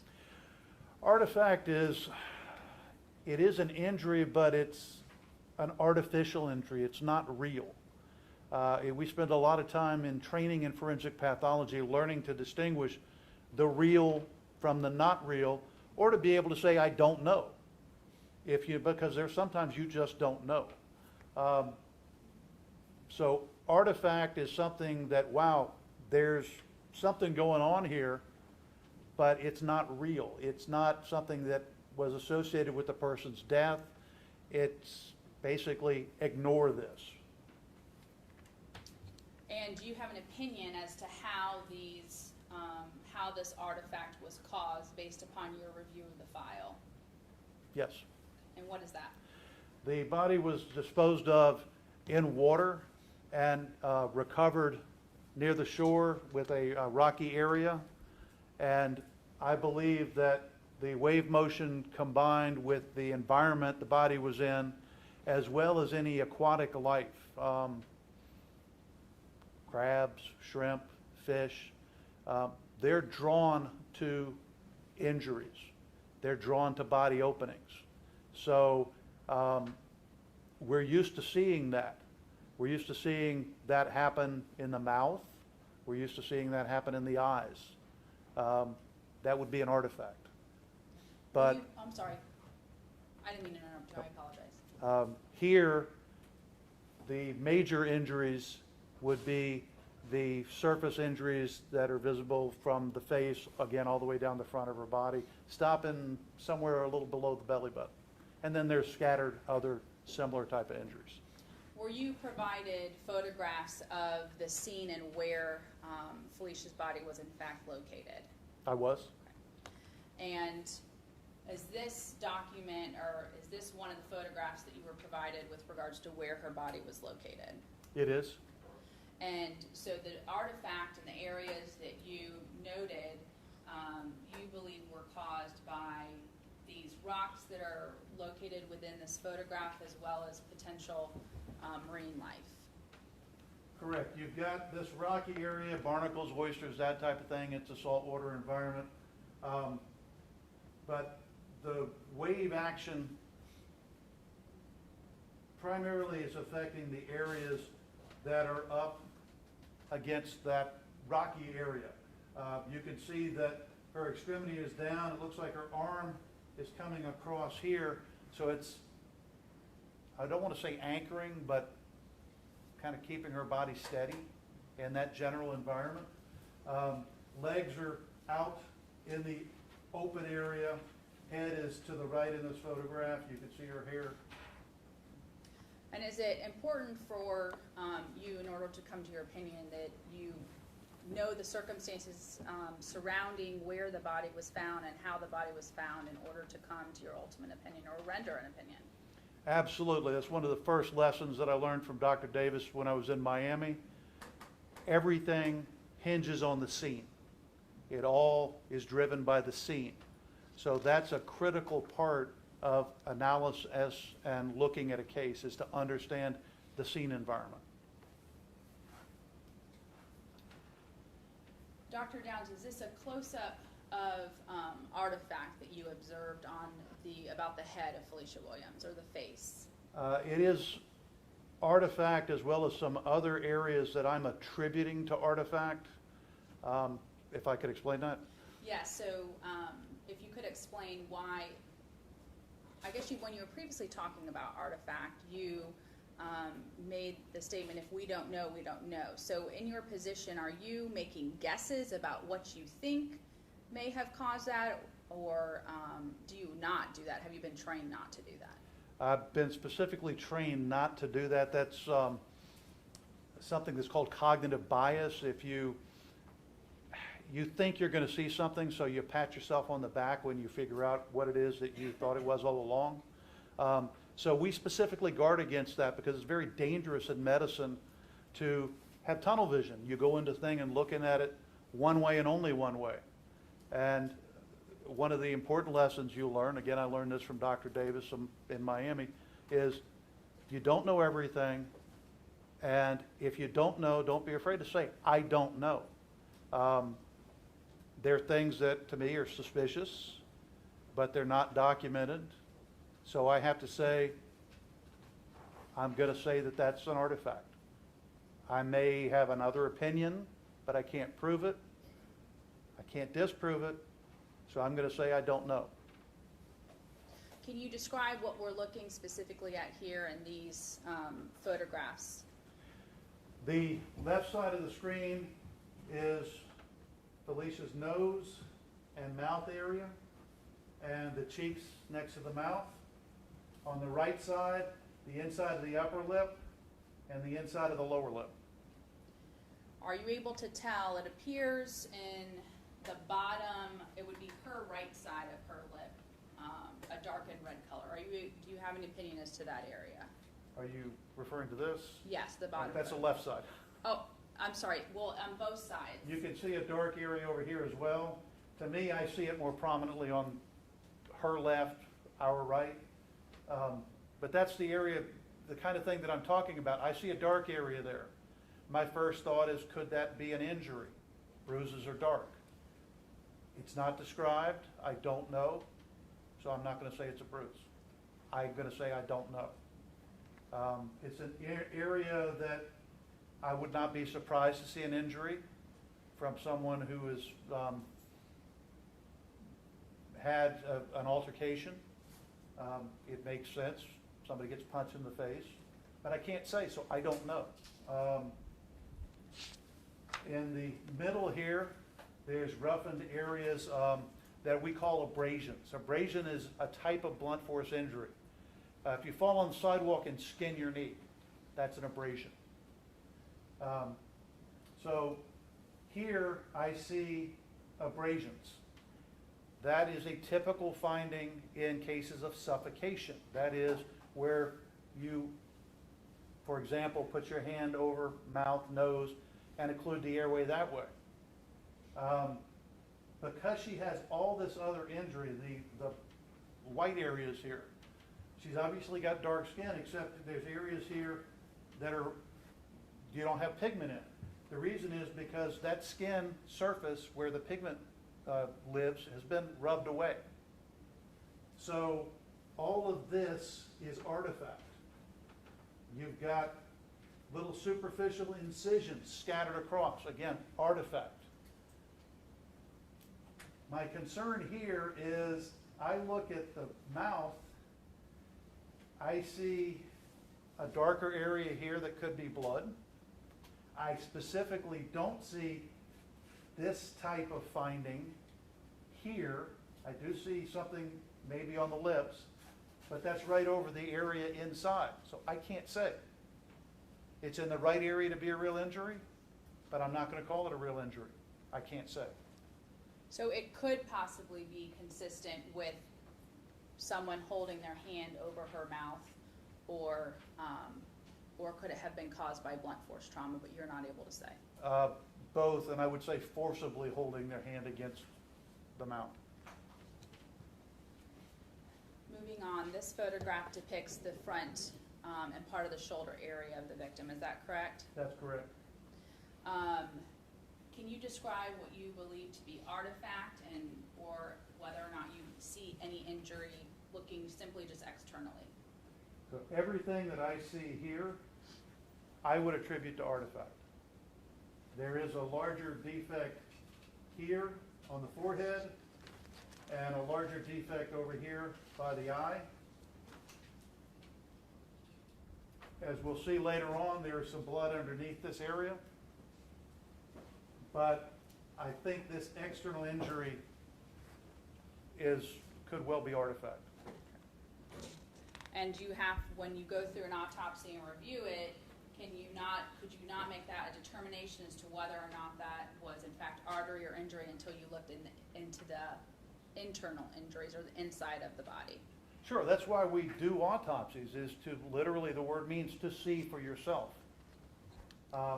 So I can look at the outside and I formulate working hypotheses, or in medicine we call them a differential diagnosis. That is, all of these things it might be. And then as I go through doing the course of the autopsy, I include or exclude the things on my list, and I may have other things that come on as I get into the body and I find other things. So yeah, I mean, it's part of doing the autopsy process. Now it appears that on her left shoulder compared to her right shoulder, there is more scraping. Do you have an opinion as to, does it appear that her body then on the left side was scraping up more on that rocky area than the right side? Well, if you remember the scene photograph, I believe she was face down, and I believe I made a point of her right arm extending out. And what I said was not anchoring, but kind of keeping her stationary. That could well explain why that area doesn't have the significant injuries that we see on the left side. Some other I apologize. points of that, no, there's some other important stuff in this photograph, I think, that are relevant. You'll notice that the parts of the body that stick out are injured. The nose. But notice just a quarter-inch away, because it's a recessed area. There's nothing there. Notice the eyes. A quarter-inch away, a recessed area. Nothing there. I think that's important here. All right, before we start moving on, it's 5 to 1. I've got to let this jury eat lunch, okay? Sure. So, we are going to take a quick lunch break today because we have a number of expert witnesses that need to testify. So, we're going to reconvene at 1:45, all right? So please remember my previous instructions. Don't discuss this case with anyone while you're on the break. Don't listen to, watch, read any news accounts, do any independent investigation. See you all back here at 1:45. All rise, jury exiting.